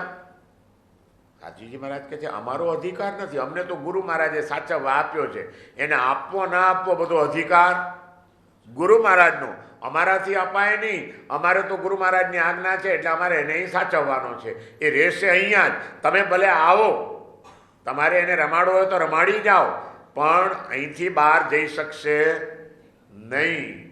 અને વજ્રકુમાર સાધ્વીજીના ઉપાશ્રયમાં ગોળિયામાં પડ્યા સમય પસાર કરે છે. આ બાજુ સાધ્વીજી ભગવાન તો રોજ સ્વાધ્યાય કરે છે. 45 આગમમાંનું પહેલું અંગ છે 11 અંગ, પછી બીજો વિભાગ છે 12 ઉપાંગ, ત્રીજો વિભાગ છે 10 પૈડના, ચોથો વિભાગ છે 6 છેદસૂત્ર. આ બધા વિભાગોમાં 45 આગમ વહેંચાયેલા છે. એમાંના પહેલા જે 11 અંગ છે એ સાધ્વીજી મહારાજો ભણી રહ્યા છે, એકબીજાને ભણાવી રહ્યા છે, સ્વાધ્યાય ચાલી રહ્યો છે. ઉપાશ્રયમાં સતત ગુંજ ચાલતી હોય, સ્વાધ્યાયની શાસ્ત્રોની ગુંજ ચાલતી હોય. અને એ સાધ્વીજી મહારાજો જે સ્વાધ્યાય કરે 11 અંગનો, ઘોડિયામાં પડ્યો વજ્રકુમાર એ સાંભળ્યા કરે છે. અને ઇતિહાસ એમ કહે છે કે ઘોડિયામાં રહ્યા 6 મહિનાના એ વજ્રકુમારે સાધ્વીજીના મોઢેથી સાંભળીને 11 અંગ એને કંઠસ્થ થઈ ગયા. કઈ બુદ્ધિ પ્રતિભા હશે, તમે વિચાર કરો. અહીં તો ગોખીને મરી જઈએ તો 11 અંગ મેં નથી કર્યા, તમે તો ક્યાંથી કરવાના હતા. અમને તો બહુ અભિમાન હતું નાનપણની અંદર કે આમ એક વખત આમ વાંચીએ તો ગાથા તો યાદ રહી જાય ને આમ 10 ગાથા તો રોજ ગુરુ મહારાજને ફટ દઈને આપી દેતા હતા અમે, કારણ કે ત્યાં સુધી પચખાણ પારવા નહોતું મળતું. એટલે પાણી બી પીવું હોય કે ખાવું હોય તો ગાથા આપવી પડે, મજબૂરી હતી.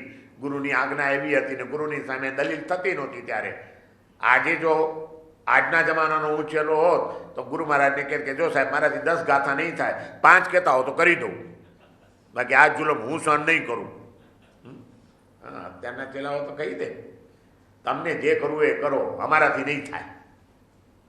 અમારા ટાઈમમાં એ હિંમત નહોતી કે ગુરુની સામે ના પાડી શકાય, ગુરુની સામે કોઈ દલીલ કરી શકાય, ગુરુને કંઈ પણ પૂછી શકાય. કીધું એટલે પતિ ગયું, ઊંધું ગાલીને કરી જ લેવાનું, એમાં મગજમારી ચાલે જ નહીં. એટલે તે વખતે અમને જરા અભિમાન હતું કે અમે બહુ હોશિયાર છીએ. આ બધા સાધુઓમાં 10 ગાથા તો સવારના પોરમાં કરીને ગુરુમાને સંભળાવી દઈએ છીએ, પછી નવકારથી વાપરવા બેસી જઈએ છીએ, પછી કેટલું બધું ભણીએ છીએ, અમે બહુ હોશિયાર. પણ હવે આજે મને સમજાય છે કે વજ્રસ્વામી હાળા ગોળિયામાં પડ્યા 11 અંગ ભણી ગયા, અહીં 10 ગાથા ગોખેમાં હું મોટી ધાડ મારી નાખી. એનું અભિમાન લઈને અમે જીવતા હતા કે ઓહો અમે બહુ હોશિયાર ને અમને બધું આમ યાદ રહી જાય.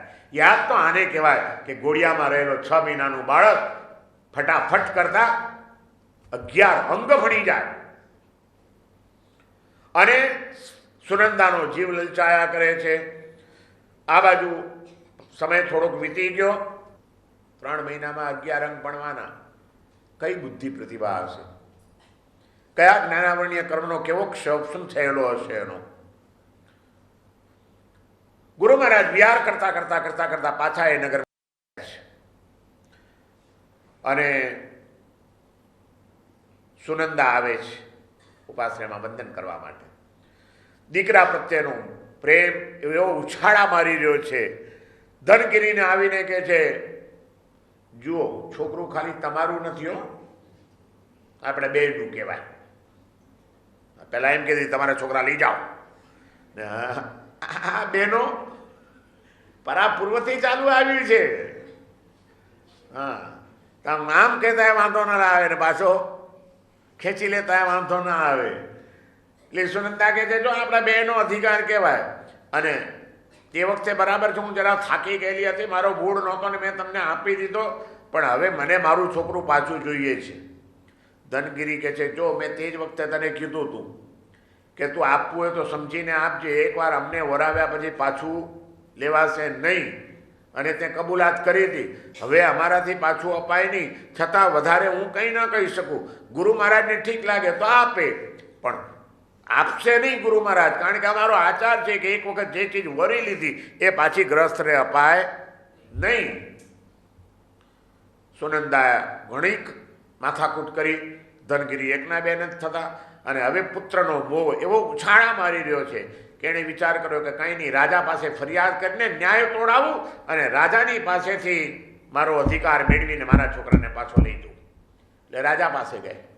રાજા પાસે જઈને કહે છે કે જો આમ આમ બન્યું, હું થાકી ગઈ હતી, હું કંટાળી ગઈ હતી, વાત સાચી, મેં એમને આપી દીધો, એમણે કીધું તું, પણ મને મારું છોકરું પાછું જોઈએ છે. તમે ન્યાય તોડો અને મને મારો છોકરો અપાવો પાછું. રાજા વિચારમાં પડી ગયા. રાજા કહે છે કે એણે સામેથી આપ્યો છે, પેલાએ કીધું હતું કે પાછો નહીં મળે એ શરતે એણે આપ્યો છે, અને હવે એ અધિકાર કરતી આવી છે. એ કે છે મારે જોઈએ છે, પેલા કે છે મારે આપવો નથી, બાપ આપવા તૈયાર નથી ને માને જોઈએ છે, ન્યાય શું તોડવું? રાજા મૂંઝાણો. રાજા કે છે એક કામ કરો, આપણે રાજસભા બોલાવીએ, એના પિતા પણ આવે, તમે પણ આવો મા તરીકે, તમે બંને એક એક બાજુ બેસો અને તમે એ દીકરાને બોલાવો. એ જ્યાં જવા તૈયાર થાય, એનું મન જ્યાં હોય એ જ્યાં જાય, એનો છોકરો ગણાશે, એને સોંપવામાં આવશે. અને આચાર્ય મહારાજને પણ કેણ મોકલવામાં આવ્યું રાજા તરફથી કે આ દિવસે આ એક ન્યાય તોડવાનો છે, માટે એના પિતા મુનિને રાજસભામાં હાજર થવાનું. ધનગીરી આવ્યા, ઓઘો લઈ આવ્યા છે, સાથે પાત્રા લઈ આવે છે, નાના નાના સરસ મજાના ઉપકરણો બધા લઈને આવ્યા છે. આ બાજુ સુનંદાને એમ હતું કે 6 મહિનાનું ટેણિયું છે, એને તો આમ પટાવી દઈશ. સરસ સરસ રમકડા લઈને આવે છે, સરસ સરસ ખાવાનું બધું લઈને આવે છે, બધું લઈને આવે છે. અને વચ્ચે વજ્રકુમારને ઊભા રાખ્યા છે. અને માં, રાજાએ કીધું પહેલાં તમે પ્રયત્ન કરી લો. એટલે માં કીધી બેટા જો કેટલું સરસ રમકડું છે, આવો બેટા આવો, અહીંયા આવો, અહીંયા આવો. જુએ બીજા મોઢું ચડાવીને ઊભો છે વજ્રકુમાર. તો ભાઈને જવું જ નહોતું, તો જાતે સ્મરણ જ્ઞાનવાળા છે, નાટક કરીને તો માંડ દીક્ષા મળી છે રડવાનું. 6 મહિના 3 મહિના સુધી રડી રડીને તો આંખો દુખાડી દીધી હતી, મોઢું દુખાડી દીધું એ કરીને. સુનંદા એક પછી એક રમકડા દેખાડે છે. જો કેટલું સરસ તારા માટે ખાવાનું લઈ આવી છું બેટા, આવો. જુએ જ નહીં ને સામે. થાકી ગઈ સુનંદા. રાજાએ કીધું તમે બધા પ્રયત્નો કરી લીધા? હવે કંઈ બતાડવાનું છે, હવે કંઈ એને બોલાવવાનું છે? ના. એના પિતાને કહે છે કે તમે બોલાવી જુઓ. અને ધનગીરી તરત નાનકડો અમથો ઊભો બનાવીને લઈ આવ્યા હતા.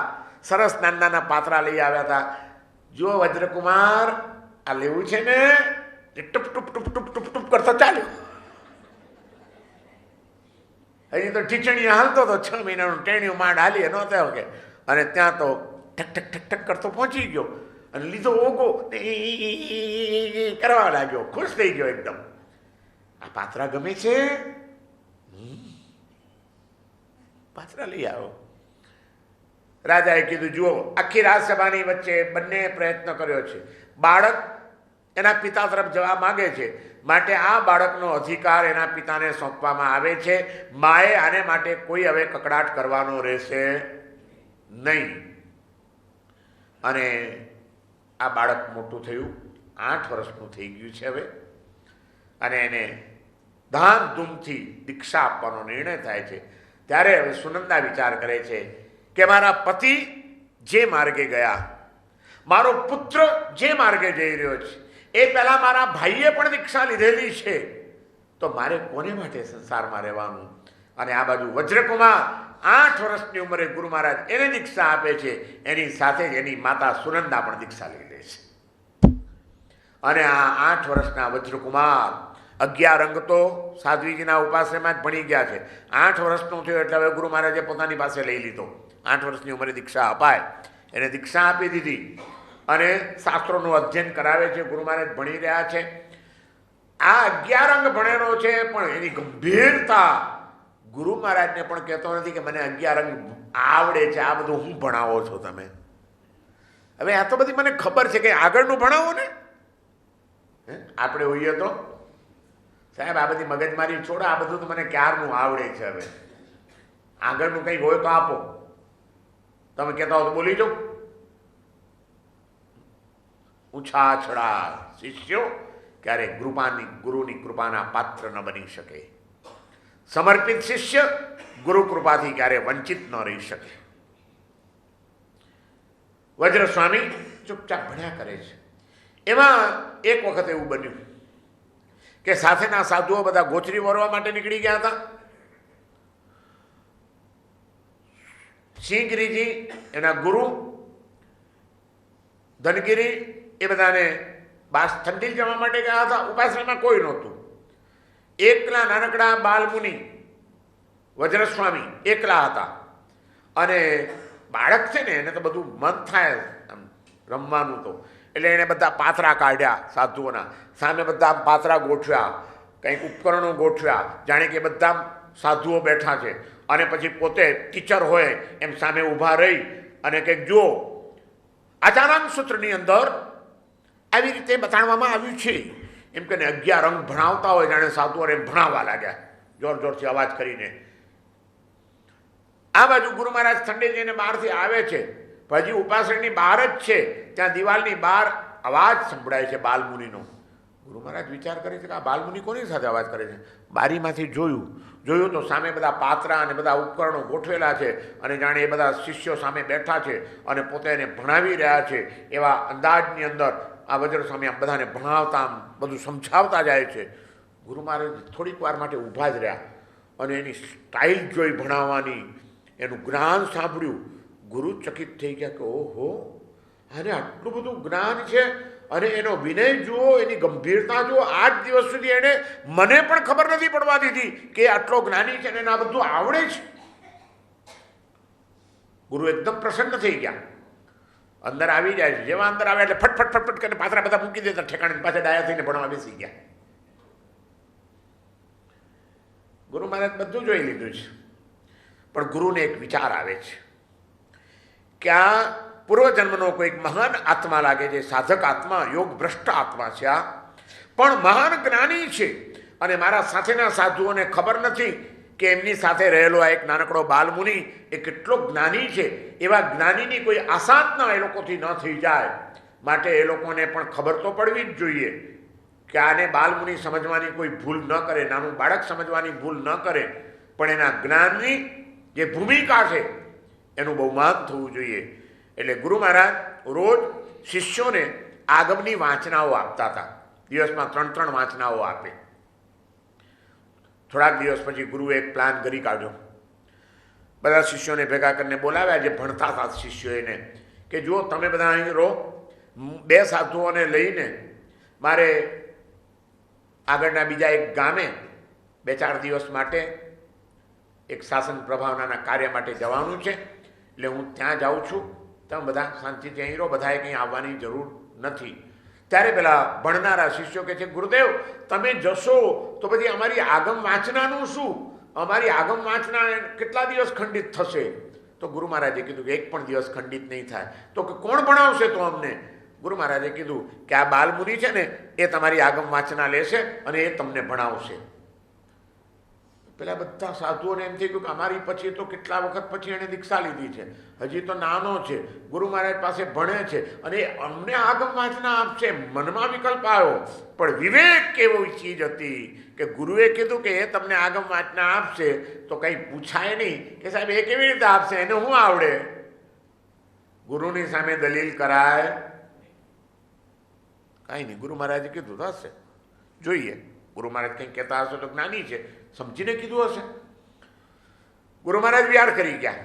આગમ વાંચનાનો સમય તો એટલે બધા સાધુઓ આવે છે બાલમુનિની પાસે. અમારી વાંચના, હા ચાલો બેસી જાઓ. અને સરસ રીતે જ્યાં સુધી ગુરુએ ભણાવ્યું હતું ત્યાંથી આગળની આગમ વાંચના એણે શરૂ કરી દીધી. એટલી સરસ રીતે ભણાવે છે, એની સમજાવવાની શૈલી એટલી સરસ છે, સીધી ગળે ઉતરી જાય છે. સાધુઓ તો વિચાર કરતા થઈ ગયા કે અરે આવડામતા બાલમુનિ અને આટલું સરસ જ્ઞાન, આવી સરસ શૈલી, શું એની અવાજની મીઠાશ છે, શું એના ઉચ્ચારોની સ્પષ્ટતા છે, શું એની વિચારોનું એનું ઊંડાણ છે, અને શાસ્ત્રના રહસ્યો તો કેવા ખોલે છે. ઓહો, ગજબ છે આ તો. 4 દિવસે ગુરુ મહારાજ પાછા આવ્યા. આવીને શિષ્યો વંદન કરવા આવે છે, એટલે શિષ્યોને પૂછે છે, શું થયું, તમારી આગમ વાંચના ચાલે છે બરાબર? તો કે હા ગુરુદેવ, એકદમ સરસ ચાલે છે અને અમારે આપને એક વિનંતી કરવાની છે. તો કે બોલો. ગુરુદેવ, આપની હવે ઉંમર ખૂબ થઈ છે, આપ આરામ કરો, આગમ વાંચના અમારી બાલમુનિ પાસે જ ચાલુ રાખજો, અમને ખૂબ આનંદ આવે છે, અમને એ જ ભણાવે એવી અમારી ઈચ્છા છે. ગુરુ સમજી ગયા કે હવે અક્કલ આવી ગઈ છે સાધુઓને, એની કદર થઈ ગઈ છે. ગુરુએ કીધું ભલે તમારી ઈચ્છા છે તો એ તમને ભણાવશે, કંઈ વાંધો નહીં. અને પોતાનાથી જૂના દીક્ષિત શિષ્યોને પણ ગુરુની આજ્ઞા થવાના કારણે વજ્રસ્વામી 11 અંગનું જ્ઞાન આપે છે, એને ભણાવે છે, વિદ્વાન કરે છે. અને આ બાજુ ગુરુ મહારાજની પાસે અધ્યયન એનું ચાલી રહ્યું છે. પણ ગુરુ મહારાજે જોયું 11 અંગનું તો જ્ઞાન એણે મેળવી લીધું છે, પણ 14 પૂર્વનું જે જ્ઞાન, એમાંથી 14 પૂર્વ તો છેલ્લા ભદ્રબાહુ સ્વામી સુધી જ ટક્યા હતા, પછી ટક્યા નથી. હવે તો માત્ર 10 જ પૂર્વનું જ્ઞાન રહ્યું છે અત્યારે પરંપરામાં, અને એ 10 પૂર્વનું જ્ઞાન પણ ધરાવનારા હવે એક જ આચાર્ય જૈન સંઘમાં ટક્યા છે. એ જ્ઞાન મેળવી લેવું જોઈએ, નહીં તો એ પણ અંત આવી જશે. અને આ વજ્રસ્વામી, એનામાં એક ક્ષમતા છે કે 10 પૂર્વનું જ્ઞાન મેળવી શકે એમ છે, પણ એ મારી પાસે નથી. જેની પાસે છે એ ભદ્રગુપ્ત સુરી નામના એક મહાન આચાર્ય, જે 10 પૂર્વધર હતા. એટલે વજ્રસ્વામીને એક દિવસ બોલાવીને કહે છે કે જુઓ, મારી પાસે જેટલું હતું એટલું મેં તમને ભણાવ્યું, હવે આગળનું 10 પૂર્વનું જ્ઞાન મેળવવા માટે એક ચાન્સ છે તમારી પાસે. ભદ્રગુપ્ત સુરી નામના એક જ આપણા મહાન આચાર્ય ભગવંત છે કે જે 10 પૂર્વના જ્ઞાતા છે, પણ એ તો બીજે વિચરી રહ્યા છે. તો હું તમને 2 સાધુ આપું, એ 2 સાધુની સાથે તમે વિહાર કરીને જાઓ, ભદ્રગુપ્ત સુરી મહારાજની પાસે પહોંચો અને એમની પાસેથી આ 10 પૂર્વનું જ્ઞાન મેળવી લો. તમારામાં ક્ષમતા છે તો એ જ્ઞાન જેટલું જ મેળવાય એટલું મેળવી લેવાનું છે. જાઓ, મારા આશીર્વાદ છે, 10 પૂર્વી બનીને આવજો. ગુરુના આશીર્વાદ લઈને વજ્રસ્વામી 2 સાધુઓની સાથે નીકળે છે. ભદ્રગુપ્ત સુરી ઉજ્જૈનીની અંદર બિરાજમાન છે. વિહાર કરતા કરતા કરતા કરતા કરતા કરતા ઉજ્જૈની સુધી પહોંચે છે. ઉજ્જૈનીના પાદરમાં પહોંચ્યા અને સાંજ પડી ગઈને અંધારું થઈ ગયું. અંધારું થયા પછી સાધુથી વિહાર કરાય નહીં. ઈર્યા સમિતિનું પાલન થઈ શકે નહીં, સૂક્ષ્મ જીવોની વિરાધના થઈ જાય. એટલે એક આચાર હતો કે સૂર્યાસ્ત થયા પછી બને ત્યાં સુધી વિહાર નહીં કરવાનો, જ્યાં હોઈએ ત્યાં રોકાઈ જવાનું. ઉજ્જૈનના પાદરમાં પહોંચી ગયા છે. ઉજ્જૈનની નગરીમાં ભદ્રગુપ્ત શ્રી મહારાજ બિરાજમાન છે, પણ વજ્રસ્વામી નગરની બહાર જ સમય થઈ ગયો છે. સંયમ જીવનની મર્યાદા, બસ હવે મારાથી વિહાર કરાય નહીં. એટલે ત્યાં નગરની બહાર એક ઉદ્યાન હતું. એ ઉદ્યાનની અંદર રાત રોકાવાનો નિર્ણય કરીને પોતાના સાથેના સાધુઓ સાથે ત્યાં આગળ રોકાઈ ગયા. આ બાજુ ભદ્રગુપ્ત સુરી એમના શિષ્યોની સાથે ઉજ્જૈનીમાં બિરાજમાન છે. શિષ્યોને ભણાવી પણ રહ્યા છે. અને રાતનો સમય થયો, ભદ્રગુપ્ત સુરી સૂઈ ગયા છે અને એક સ્વપ્ન જુએ છે. વિચિત્ર હતું સ્વપ્ન જોઈને જાગૃત થઈ જાય છે વહેલી સવારે, અને વહેલી સવારે ઉઠીને પોતાના પ્રિય શિષ્યોને બધાને બોલાવે છે કે અહીંયા આવો, આજે મેં એક ગજબનું વિચિત્ર સ્વપ્ન જોયું છે. ગુરુદેવ, શું જોયું? મેં એવું સ્વપ્ન જોયું કે કોઈક સાધુ એક પાત્ર લઈને આવ્યો છે મારી પાસે, અને મારી પાસે મારા પાત્રમાં જેટલું દૂધ હતું એ બધું એ પી ગયો, અને એના મોઢા ઉપર એકદમ આનંદ અને પ્રસન્નતા હતી. આવું એક સ્વપ્ન જોઈ અને હું જાગી ગયો છું.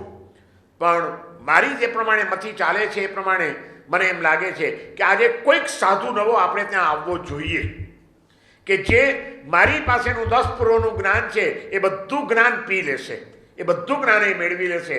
એવો સક્ષમ કોઈક સાધુ આજે મળવો જોઈએ આપણને. વિહાર કરતો કરતો કોઈક આવશે એવી મારી ધારણા છે, અને આવે તો આપણે એને ઉમળકાથી વધાવી લેવાનો છે.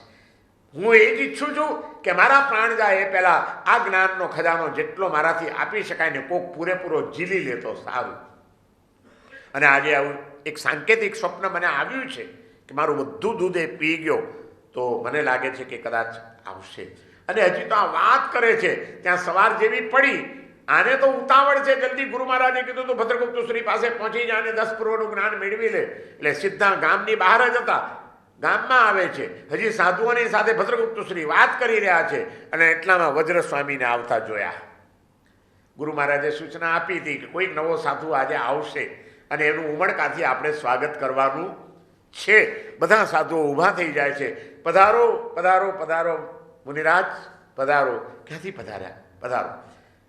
ગુરુદેવ, મારા ગુરુદેવે મને આપની પાસે મોકલ્યો છે. આપ મહાન જ્ઞાની છો.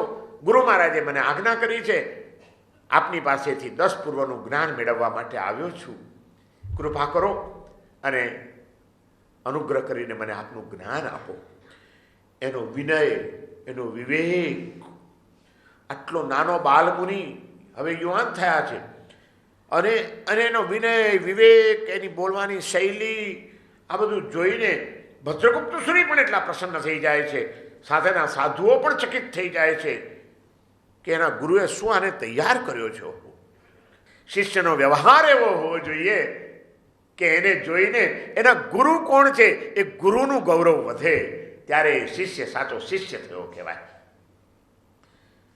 બધા સાધુઓ વિચાર કરે છે કે આ મહારાજના ગુરુ કેવા હશે, શું એને ઘડ્યો છે. ઓહો, કેટલો વિનય, વિવેક, મૃદુતા, સરળતા, ગંભીરતા, અને રહી ગયા રોજ જ્ઞાન મેળવતા જાય છે, ગુરુની સેવા કરતા જાય છે, સાથેના સાધુઓ સાથે પ્રેમથી વ્યવહાર કરતા જાય છે. અને એમ કરતાં કરતાં કરતાં કરતાં 10 પૂર્વનું જ્ઞાન તો ઝપાટામાં મેળવી લીધું એમણે. ભદ્રગુપ્ત સુરીજી સમયજ્ઞ હતા, બીજા સમુદાયના હતા, પણ એ તરત જ કહે છે કે જુઓ, તમારા ગુરુ મહારાજે 10 પૂર્વનું જ્ઞાન મેળવવા માટે તમને મારી પાસે મોકલ્યા હતા. એ મેં મન મૂકીને તમને જ્ઞાન આપ્યું છે. મારી પાસે જેટલું હતું એટલું બધું તમે લઈ લીધું છે. 10 પૂર્વધર તમે થઈ ગયા છો, અને હવે તમે પાછા તમારા ગુરુ મહારાજની પાસે પહોંચી જાઓ. એમના સાનિધ્યમાં રહીને એમની સેવા કરો. મારું કાર્ય હતું એટલું પૂરું થયું. તમારી ઉપર અધિકાર તમારા ગુરુનો છે. તમે તમારા ગુરુના ચરણોમાં જઈને એમની સેવા કરો. અને એને વિદાય આપે છે. આ બાજુ વજ્રસ્વામી 14 પૂર્વધર બનીને આવી રહ્યા છે. હૃદયથી એટલી પ્રસન્નતા અનુભવે છે.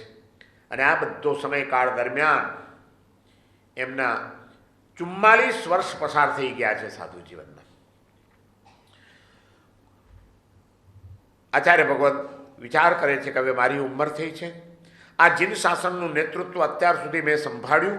હવે આ નેતૃત્વ મારે યોગ્ય શિષ્યને આપવાનું હોય અને એમાં 10 પૂર્વધર જો કોઈ હોય વર્તમાન કાળમાં તો ભદ્રગુપ્ત સૂરીને છોડીને પછી આ એક જ છે વજ્રસ્વામી. મારે એમને જ હવે આચાર્ય પદ અર્પણ કરવું જોઈએ અને એમને મારી ગાદી ઉપર સ્થાપિત કરી દેવા જોઈએ. શિષ્ય પોતાની યોગ્યતા એવી પ્રગટ કરવાની હોય છે કે જેથી ગુરુ એને એની ઉપર અભિષેક કરવા તૈયાર થઈ જાય. અને એ માટે બધું જ જોઈએ. જ્ઞાન પણ જોઈએ, વિનય પણ જોઈએ, વિવેક પણ જોઈએ, ભક્તિ પણ જોઈએ, નમ્રતા પણ જોઈએ, સરળતા પણ જોઈએ. ઘણી બધી યોગ્યતાઓ જ્યારે ગુરુ જુએ ત્યારે ગુરુનો હૃદય એની ઉપર અભિષેક કરવા માટે તૈયાર થઈ જાય. અને આજે વજ્રસ્વામીને ભગવાન મહાવીરની 13મી પાટે વજ્રસ્વામીનો સ્થાપિત કરવા માટે ગુરુ તૈયાર થાય છે, સંઘને બોલાવે છે અને સંઘને બોલાવીને કહે છે કે સકળ સંઘના નાયક તરીકે આ વજ્રસ્વામીને મારે સ્થાપિત કરવાના છે, એમને આચાર્ય પદ અર્પણ કરવાનું છે. સંઘ તૈયારી કરે, જોરશોરથી એનો ઉત્સવ, અને ઉત્સવપૂર્વક સકળ સંઘની હજારો લોકોની ઉપસ્થિતિમાં એમને આચાર્ય પદ અર્પણ કરવામાં આવશે અને મારી જવાબદારીનો ઉત્તરાધિકારીત્વ હું એમને સોંપીને હવે હું મારી સાધના માટે નિવૃત્ત થઈશ. મેં કીધું હતું ને કે યોગ્ય વારસદાર તૈયાર થાય એટલે ગુરુ નિવૃત્ત થઈને પોતાની સાધના માટે નીકળી જાય એકાંતમાં.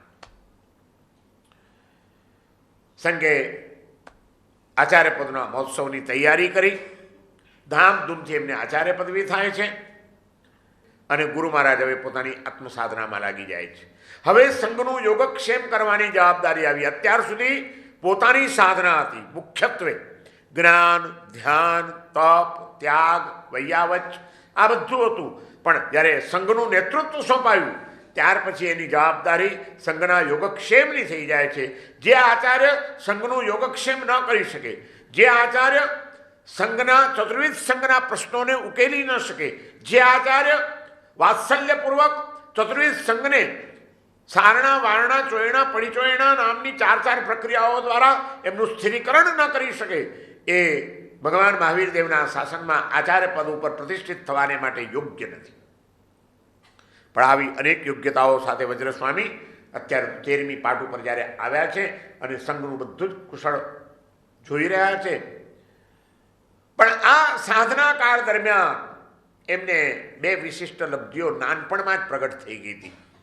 જ્યારે એમણે દીક્ષા અંગીકાર કરી ત્યારે એમની યોગ્યતા, એમની વિશેષતાના કારણે અને એમના જ્ઞાનના કારણે, મેં કીધું ને કે 6 મહિનાના હતા અને 11 અંગ ભણી લીધા છે સાધ્વીજીના મુખથી સાંભળીને, એનું જ્ઞાનની ભૂમિકા જોઈને એક દેવ પ્રગટ થયો, પ્રસન્ન થયો અને એ દેવે આવીને ત્યારે નાનપણમાં જ વજ્રસ્વામીને વૈક્રિય લબ્ધિ આપી કે જે વૈક્રિય લબ્ધિ દ્વારા એ ધારે ત્યાં જઈ શકે અદૃશ્યપણે અને કાર્ય કરી શકે. બીજો એક દેવ પ્રસન્ન થયો જ્યારે એકવાર સાધુઓને ભણાવતા હતા અને એ જોઈને એટલો પ્રસન્ન થઈ ગયો છે કે એને એમ થઈ ગયું કે મારે કંઈક આપવું જોઈએ અને એણે વજ્રસ્વામીની પાસે આવીને સામેથી આકાશગામીની વિદ્યા આપી કે તમે આકાશમાં ઉડી શકશો આ વિદ્યાનું સ્મરણ કરીને અને હું દૈવી સહાય તમને હંમેશા પ્રાપ્ત થતી રહેશે. આમ વૈક્રિય લબ્ધિ અને આકાશગામીની વિદ્યા આ 2 દેવો દ્વારા એમને 2 દિવ્ય શક્તિઓ પ્રાપ્ત થયેલી છે. પણ ક્યારેય એમણે એ શક્તિઓનો ઉપયોગ પોતાની મોટાઈ માટે, કોઈને દેખાડવા માટે કે પોતાના કોઈ સ્વાર્થ માટે કર્યો નથી. ગંભીરતાથી જે લબ્ધિ મળી છે એને ટકાવી રાખી છે. આચાર્ય પદ પ્રાપ્ત થઈ ગયું છે અને એક તબક્કો આવ્યો જ્યાં આગળ એ વિચરી રહ્યા છે એ પ્રદેશની અંદર, અવંતીના એ પ્રદેશમાં કાળનો દુષ્કાળ પડ્યો અને એ દુષ્કાળ ઉપરા ઉપરી વર્ષે ચાલતો 12 વર્ષનો ભયંકર દુષ્કાળ પડ્યો. 12 વર્ષ સુધી વરસાદ વરસતો નથી, ક્યાંય અનાજ પાકતું નથી, પૈસા આપવા છતાં અનાજ મળતું નથી અને લોકોને ખાવાના વાંધા પડી ગયા છે. પરિસ્થિતિ એવી થઈ છે કે લોકો ઘરના બારણા આખો દિવસ બંધ રાખે છે. ક્યાંક કોઈક જો ઘરમાં ઘૂસી જશે તો લૂંટફાટ થશે, ક્યાંક અનાજ જોશે તો ખેંચમતાણ થશે, એટલે કોઈ ઘરના દરવાજા ખોલતું નથી. વજ્રસ્વામીના 2 શિષ્યો એક દિવસ ગોચરી વરવા માટે નીકળ્યા છે પણ જ્યાં જોઈએ છે ત્યાં શ્રાવકોના પણ ઘરના દરવાજા બંધ, ગોચરી ક્યાંય મળતી નથી, ખાલી હાથે આવે છે. ઉપાશ્રયમાં આવીને પાથરા એમને એમ મૂકે છે. ત્યારે વજ્રસ્વામી પૂછે છે, કેમ આજે ગોચરી?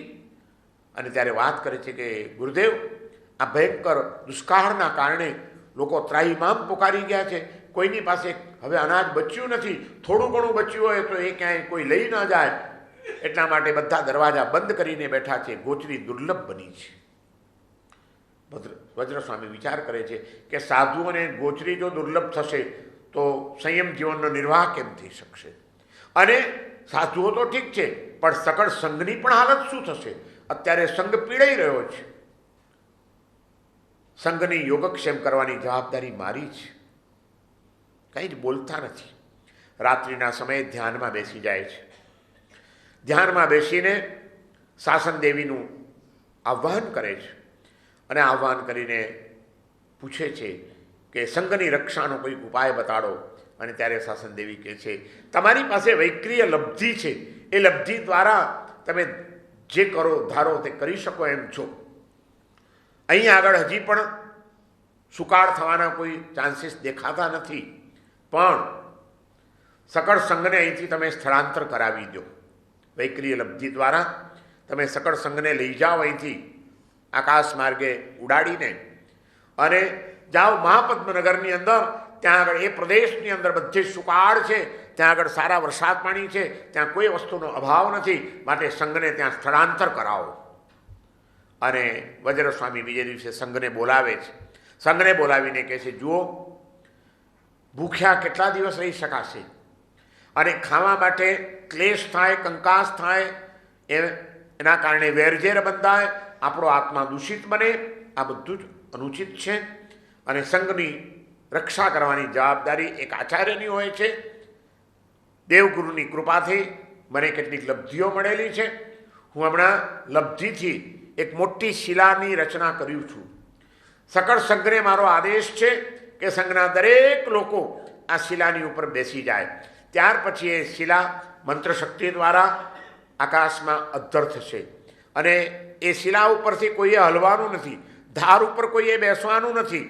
અને નિશ્ચિંતપણે પંચ પરમેષ્ઠી ભગવંતોનું સ્મરણ કરતા રહેજો. એમની કૃપાથી આપણે વધુને વધુ ધર્મ આરાધના કરી શકીએ. એક જ હૃદયમાં ભાવ રાખજો અને હું તમને જ્યાં લઈ જાઉં ત્યાં ચાલો. તમારું જીવન સરળ બની જશે. અને સકળ સંઘને એક મોટી શિલા વિકુરવી, એની ઉપર બેસાડી અને વૈક્રિય લબ્ધિથી એ શિલાને આખી અદ્ધર કરી અને પોતે આકાશગામીની વિદ્યાથી એ શિલાને ખેંચતા ખેંચતા ખેંચતા ખેંચતા લઈ જાય છે. જ્યાં સુકાળ હતો એ પ્રદેશમાં લઈ જઈને ધીમે ધીમે ધીમે ધીમે ધીમે ધીમે શિલા નીચે ઉતરે છે. અને સકળ સંઘને કહે છે કે હવે અહીં આગળ વસવાટ કરી દો બધા. અહીં આગળ બધી જ અનુકૂળતા છે. તમારું બાહ્ય જીવન પણ સ્વસ્થ બનાવી દો અને એની સાથે સાથે ધાર્મિક જીવનને પણ સમૃદ્ધ બનાવજો. પ્રભુની ભક્તિને ક્યારેય ભૂલશો નહીં, ધર્મ આરાધનાને ક્યારેય ચૂકશો નહીં, અને મનમાં ક્યારે પણ કોઈ પણ જીવ પ્રત્યે રાગદ્વેષ ન થઈ જાય, વેર ઝેરની કોઈ ગાંઠો ન બંધાઈ જાય, એની હંમેશા કાળજી રાખજો. સંઘનું કલ્યાણ થાવ. અને મારી સેવાની જ્યારે પણ જરૂર પડે, કંઈ પણ તમને તકલીફ પડે તો ગમે ત્યારે આવી શકો છો તમે. હું તમારી સાથે છું. તમારી સુરક્ષાની જવાબદારી ગુરુદેવે મને સોંપી છે. એ જવાબદારીમાં હું ક્યાંય ઊણો ન ઉતરું એ માટે સેવાનો લાભ મને આપજો. આચાર્ય ભગવાન કયા શબ્દો બોલે છે જરા ધ્યાનથી સાંભળો. આટલા મહાન 10 પૂર્વધર, અનેક લબ્ધિઓ જેને પ્રાપ્ત થયેલી છે, એવા મોટા આચાર્ય ભગવાન સંઘને એમ કહે છે કે સંઘની સેવાનો મને લાભ આપજો. ક્યારે પણ કંઈ પણ તકલીફ હોય તો સીધાતા નહીં, મારી પાસે આવજો. ગુરુ મહારાજે મને જવાબદારી સોંપી છે, એ જવાબદારીને પૂરી કરવાની મને એક અવસર આપજો. અને એ રીતે સંઘની રક્ષા, સંઘની પ્રભાવના ઘણા બધા પ્રસંગો છે વજ્રસ્વામીના જીવનના. પસાર કરતા કરતા કરતા કરતા આચાર્ય પદ શોભાવી રહ્યા છે. અને 44 વર્ષ સાધુ જીવનના પાડ્યા પછી આચાર્ય પદ, યુગ પ્રધાન પદ તરીકે પ્રતિષ્ઠિત થઈને સંઘની સેવા કરતા કરતા પણ બીજા વર્ષો નીકળવા માંડ્યા. અને એમ કરતા કરતા કરતા કરતા 35 વર્ષ આચાર્ય પદ ઉપર પણ એમણે પસાર કરી દીધા. ઉંમર હવે થઈ ગઈ છે, શરદી વગેરેનો ઉપદ્રવ છે એમને, અને એ શરદી બહુ હેરાન કરે છે, કાનમાં ધાપ પડી જાય છે. એટલે શ્રાવકને કહીને એક સૂંઠનો ગાંગડો મંગાવ્યો છે, જે અહીં કાન ઉપર રાખી મૂકે છે કે એની ગરમીથી કાનમાં ધાપ ન પડે શરદીના કારણે. પણ રાતના કશું રખાય નહીં, એટલે સાંજે ગ્રસ્તને પાછું આપી દેવાનું હોય. પણ હવે ઉંમર થઈ છે, શરદીથી માથું ભારે છે, ખ્યાલ રહ્યો નથી. સંધ્યાના સમયે પ્રતિક્રમણ કરવા બેઠા છે, અને પ્રતિક્રમણમાં મુપત્તિનું પડીલેહણ આવે. એ મુપત્તિના પડીલેહણના 50 બોલ આવે. એ તો ખબર છે ને, આવડતા જ હશે ને બધાને. એ પ્રતિક્રમણના 50 બોલ કોને કોને આવડે છે? આંગળી ઊંચી કરજો. સંવત્સરીનું પ્રતિક્રમણ કરવાના તમે બધા? એક જણ તો આંગળી ઊંચી કરો. આ ચાલો, એક તો મળ્યા, આ 2 મળ્યા. હાસ, લાજ તો રહી અમારા સંઘની. 2 જણાએ, આ બહેનોમાં એક વળી મળ્યા, 2 મળ્યા. ચાલો, ઇક્વલ છો, 2 ભાઈઓ ને 2 બહેનો. ચતુર્વેદ સંઘમાંથી શ્રાવક અને શ્રાવિકા સંઘમાં 2 જણા મળ્યા કે જેને મુપત્તિના બોલ સૂત્રાર્થ તત્વ કરી શબ્દો સંકિત મોની મિશ્ર મોની મિથ્યાત્વ મોની પરિહરુ કામરાગ સ્નેહરાગ દ્રષ્ટિરાગ પરિહરુ સુદેવ સુગુરુ સુધર્મ આદરુ કુદેવ કુગુરુ કુધર્મ પરિહરુ જ્ઞાન દર્શન ચારિત્ર આદરુ જ્ઞાન વિરાજના દર્શન ચારિત્ર વિજ્ઞાન પરિહરુ હાસ્ય રતિ અરતિ પરિહરુ ભય શોક દુગંચા પરિહરુ કૃષ્ણ લેસ્યા નિલેસ્યા કાપોત લેસ્યા પરિહરુ રાગ દ્વેષ પરિહરુ. બધું આટલું બોલો ત્યારે મુપત્તિનું પડીલેણ થાય. આ તો લીધી મુપત્તિ હાથમાં,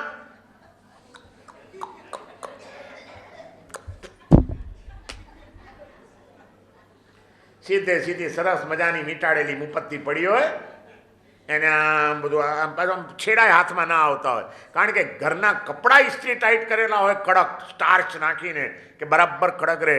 પણ કંઈ મુપત્તિ આપણી વ્યવસ્થિત હોવી જ જોઈએ એવું કંઈ જરૂરી છે? એ તો ડૂચા વાળેલી હોય તો એ ચાલે ને. ગયા સંવત્સરીએ પ્રતિક્રમણ કરીને મૂકી દીધી હોય, પછી આ વખતે પર્યુષણ આવે ત્યારે શોધવાની હોય કબાટમાંથી કે કટાશનું ક્યાં છે ને મુપત્તિ ક્યાં છે.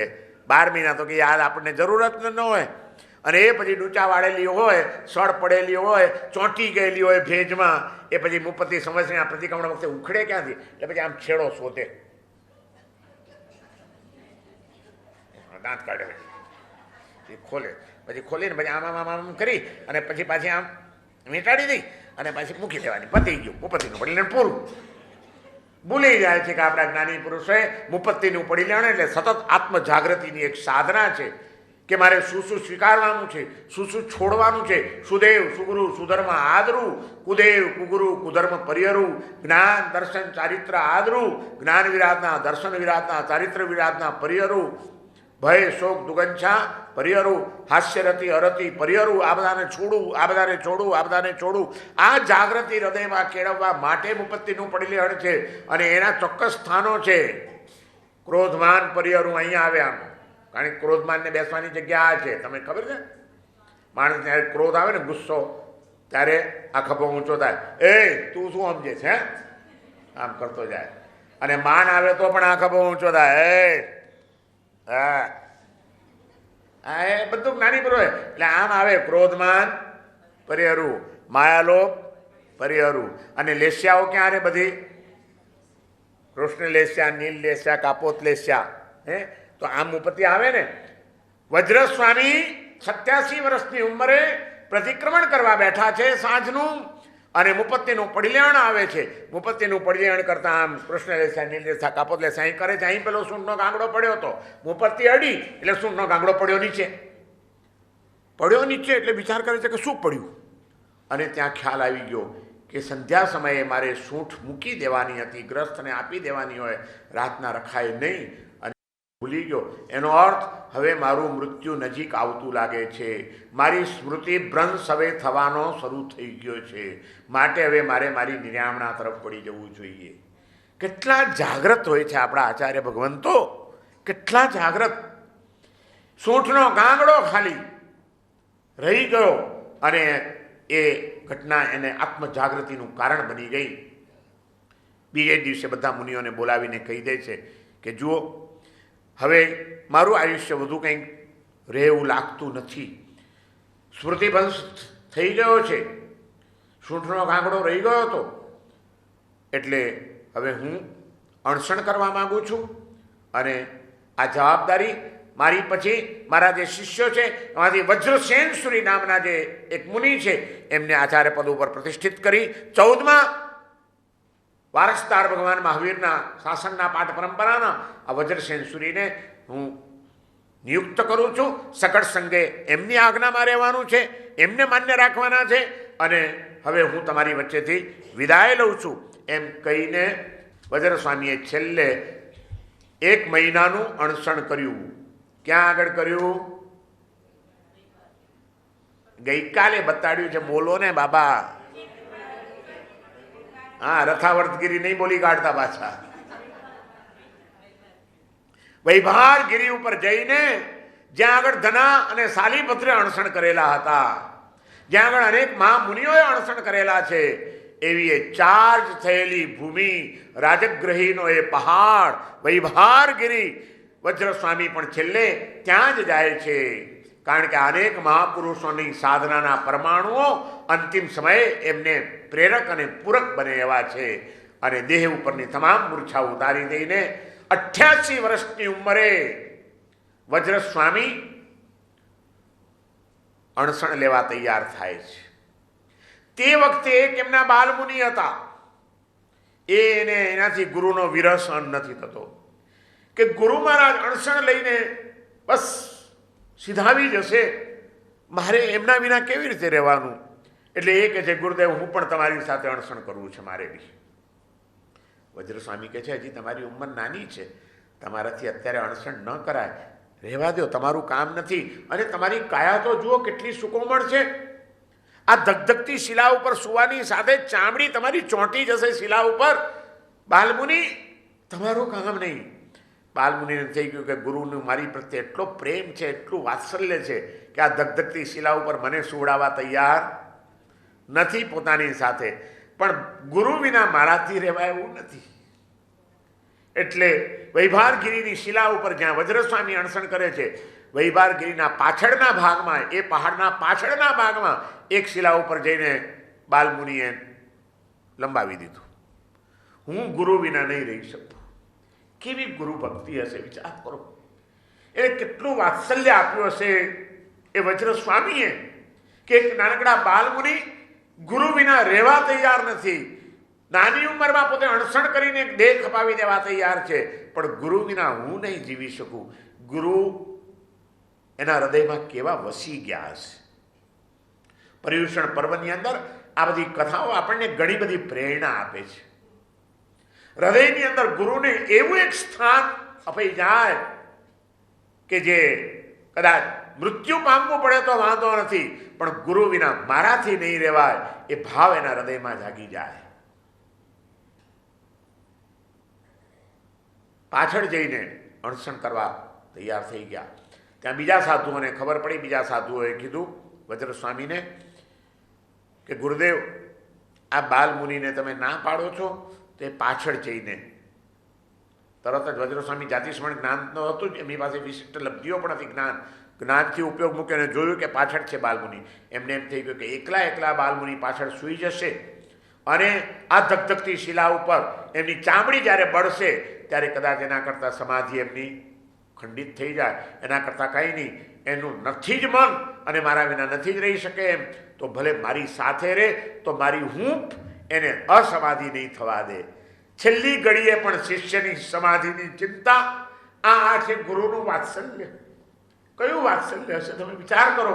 88 વર્ષની ઉંમરે પોતાના જીવનની તમામ ઉપલબ્ધિઓ પ્રાપ્ત કરી લીધા પછી, શાસનના જેટલા પણ ઉપકારોનું ઋણ વાળવાનું હતું એ ઋણ વાળી લીધા પછી પણ મૃત્યુ પામતા અણસણ કરતા પણ એક શિષ્યને પણ કદાચ અસમાધિ થઈ જશે તો એના કરતાં ભલે ચાલો એનું મન છે તો કરે, મારી સાથે જ ભલે અણસણ કરે, પણ એની સમાધિ મારે જાળવવાની છે, મારી જવાબદારી છે. મેં એનો શિષ્ય તરીકે સ્વીકાર કર્યો છે. પોતે બોલાવી લે છે એને કે બાલમુનિ, તમે શું કરો છો? પાછળ જઈને તમારે કરવું જ છે ને, અણસણ જ કરવું છે, મારી સાથે જ કરવું છે. ચાલો કંઈ વાંધો નહીં, મારી સાથે સૂઈ જાઓ. અને ત્યાં બાલમુનિને સાથે રાખીને કહે છે કે જોજો, તમારું શરીર બહુ સુકોમળ છે, અને આ ધગધગતી શિલાઓ ઉપર કંઈ કલાક 2 કલાકમાં અણસણ પૂરું નથી થવાનું, કેટલા દિવસો જશે એની કંઈ ખબર નથી. અને આ ધગધગતી શિલાઓ તમારા દેહને બાળી નાખશે. એક બાજુ ભૂખ અને તરસનું દુઃખ હશે, બીજી બાજુ આ શરીરની ચામડી તમારી તડતડ તૂટતી જશે, અને ત્રીજી બાજુ પ્રાણ નીકળું થતા હશે. ત્યારે મનને સ્વસ્થ રાખજો, અર્યંત પ્રભુના ધ્યાનમાં લીન રાખજો, અને ચાલો આપણે બંને સાથે અણસણ સ્વીકારીએ. મારી સાથે જેને બીજા પણ મુનિઓ તૈયાર થયા છે, જેમને અણસણ કરવું છે, સ્વસ્થ થઈને બધા બેસી જઈએ આપણે વૈભારગીરીની આ શિલા ઉપર. અને બધા શિષ્યોને નાનકડાએ પેલા બાલમુનિને પણ સાથે રાખીને વજ્ર સ્વામી બેઠા છે.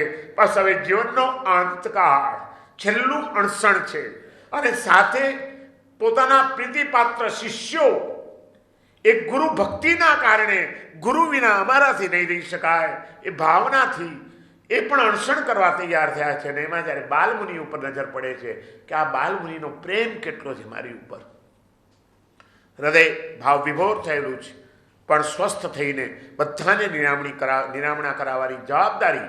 અને વજ્ર સ્વામી બધા મુનિઓને શાંતિથી કહે છે, સ્વસ્થ થઈને બેસી જાઓ, આપણે અણસણ સ્વીકારી લઈએ છીએ.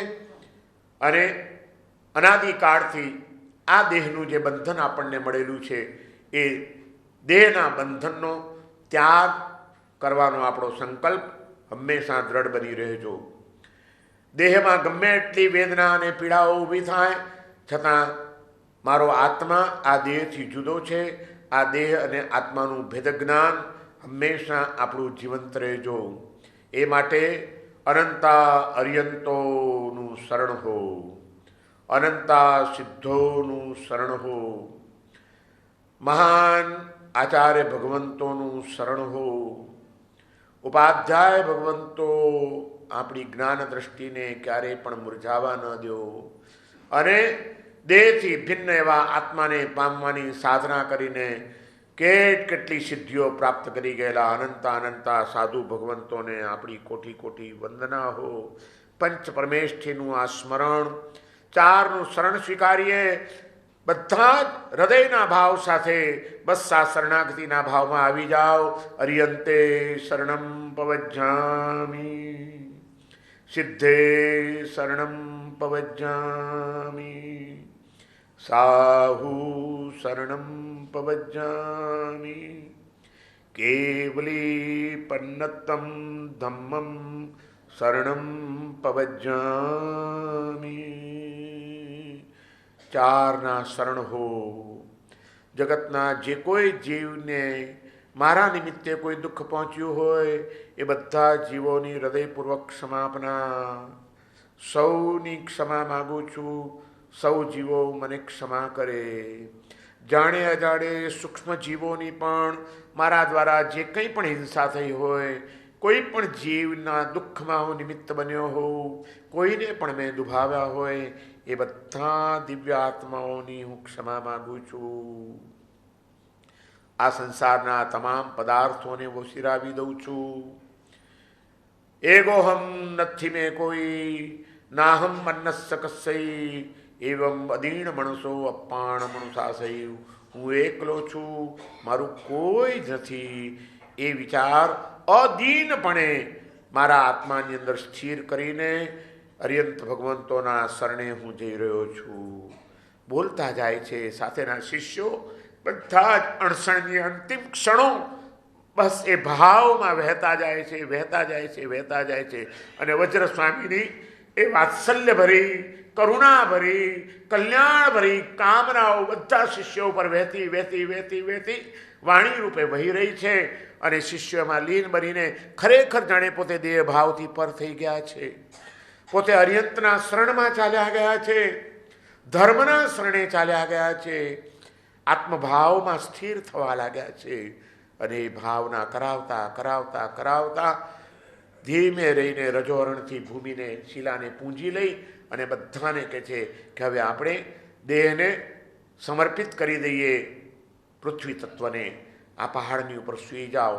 બસ હવે આ શરીર એ હું નથી. આટલા વર્ષ સુધી આ શરીરની અંદર રહીને મારા આત્માએ જે કંઈ સાધનાઓ કરી એમાં આ દેહના પૂતગલોએ જે કંઈ મને સહાય કરી એ તમામ પૂતગલોનું પણ કલ્યાણ થાવ, કારણ કે એ મારા ઉપકારી બનેલા છે.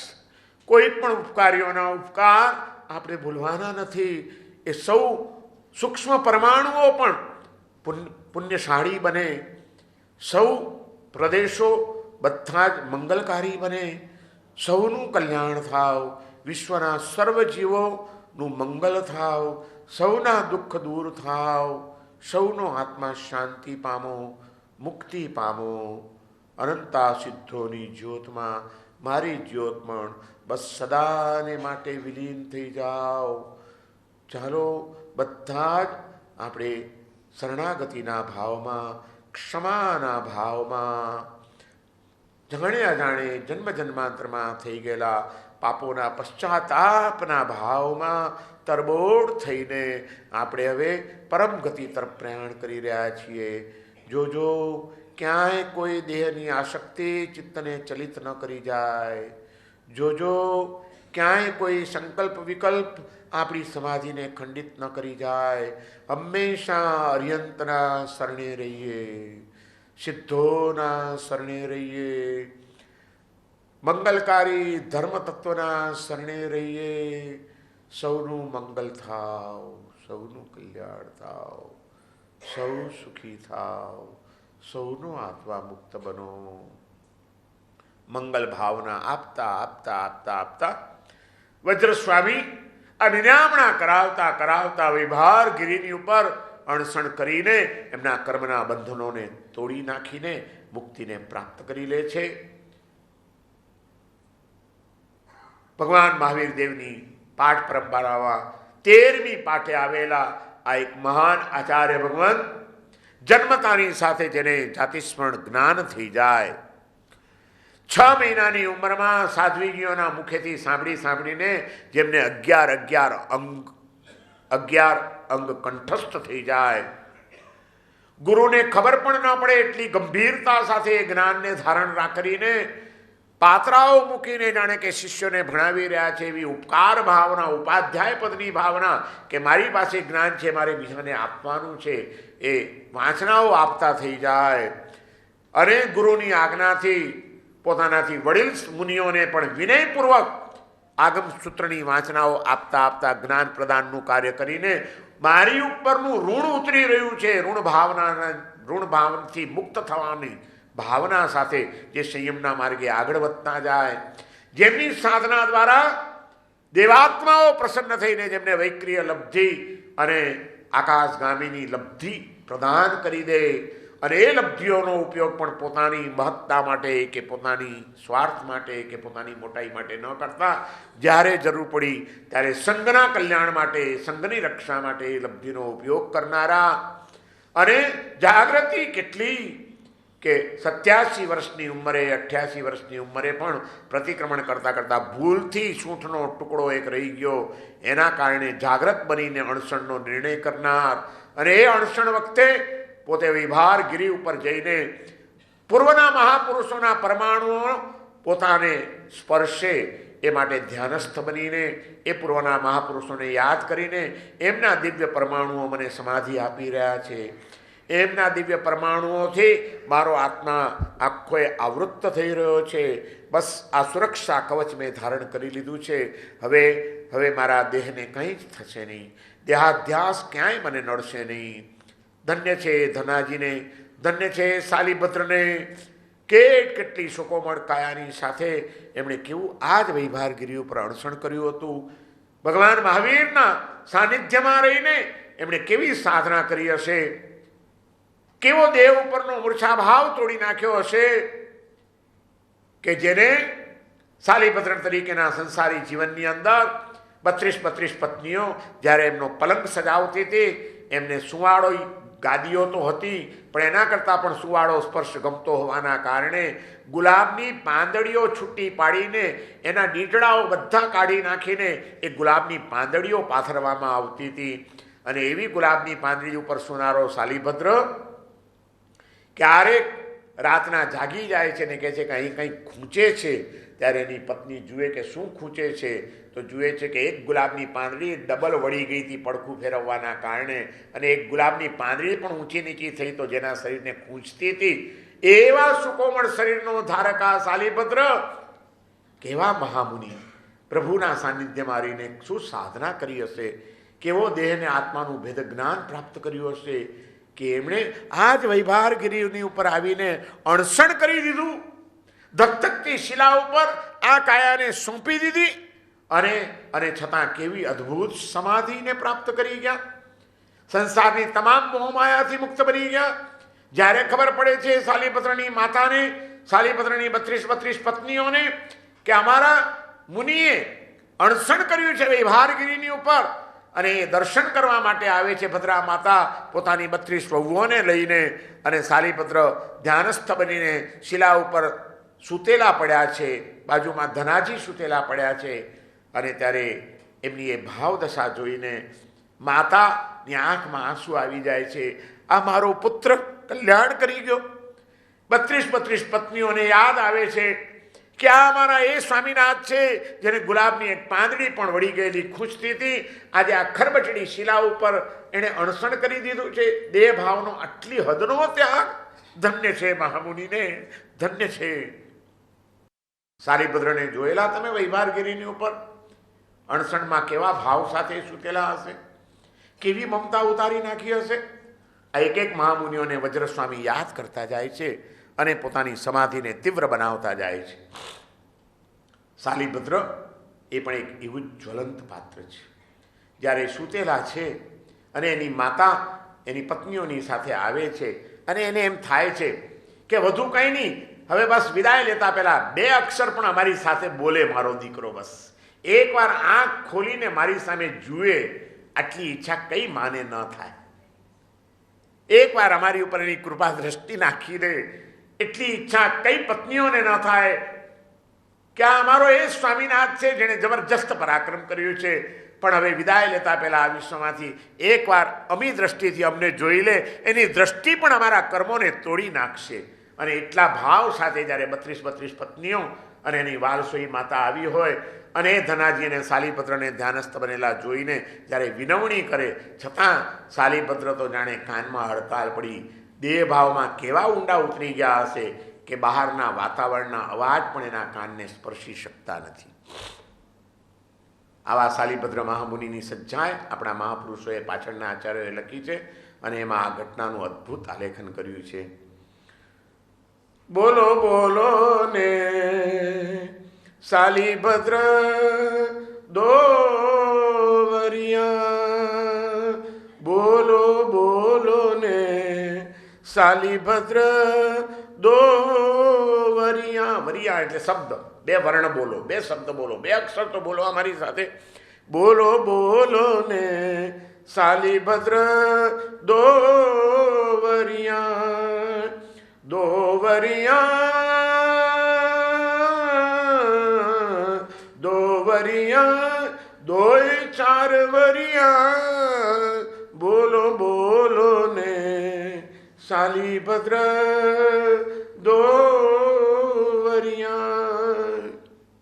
માય તુમારી ખડીય પુકારે, વહુવર સબ આગે ખડિયા.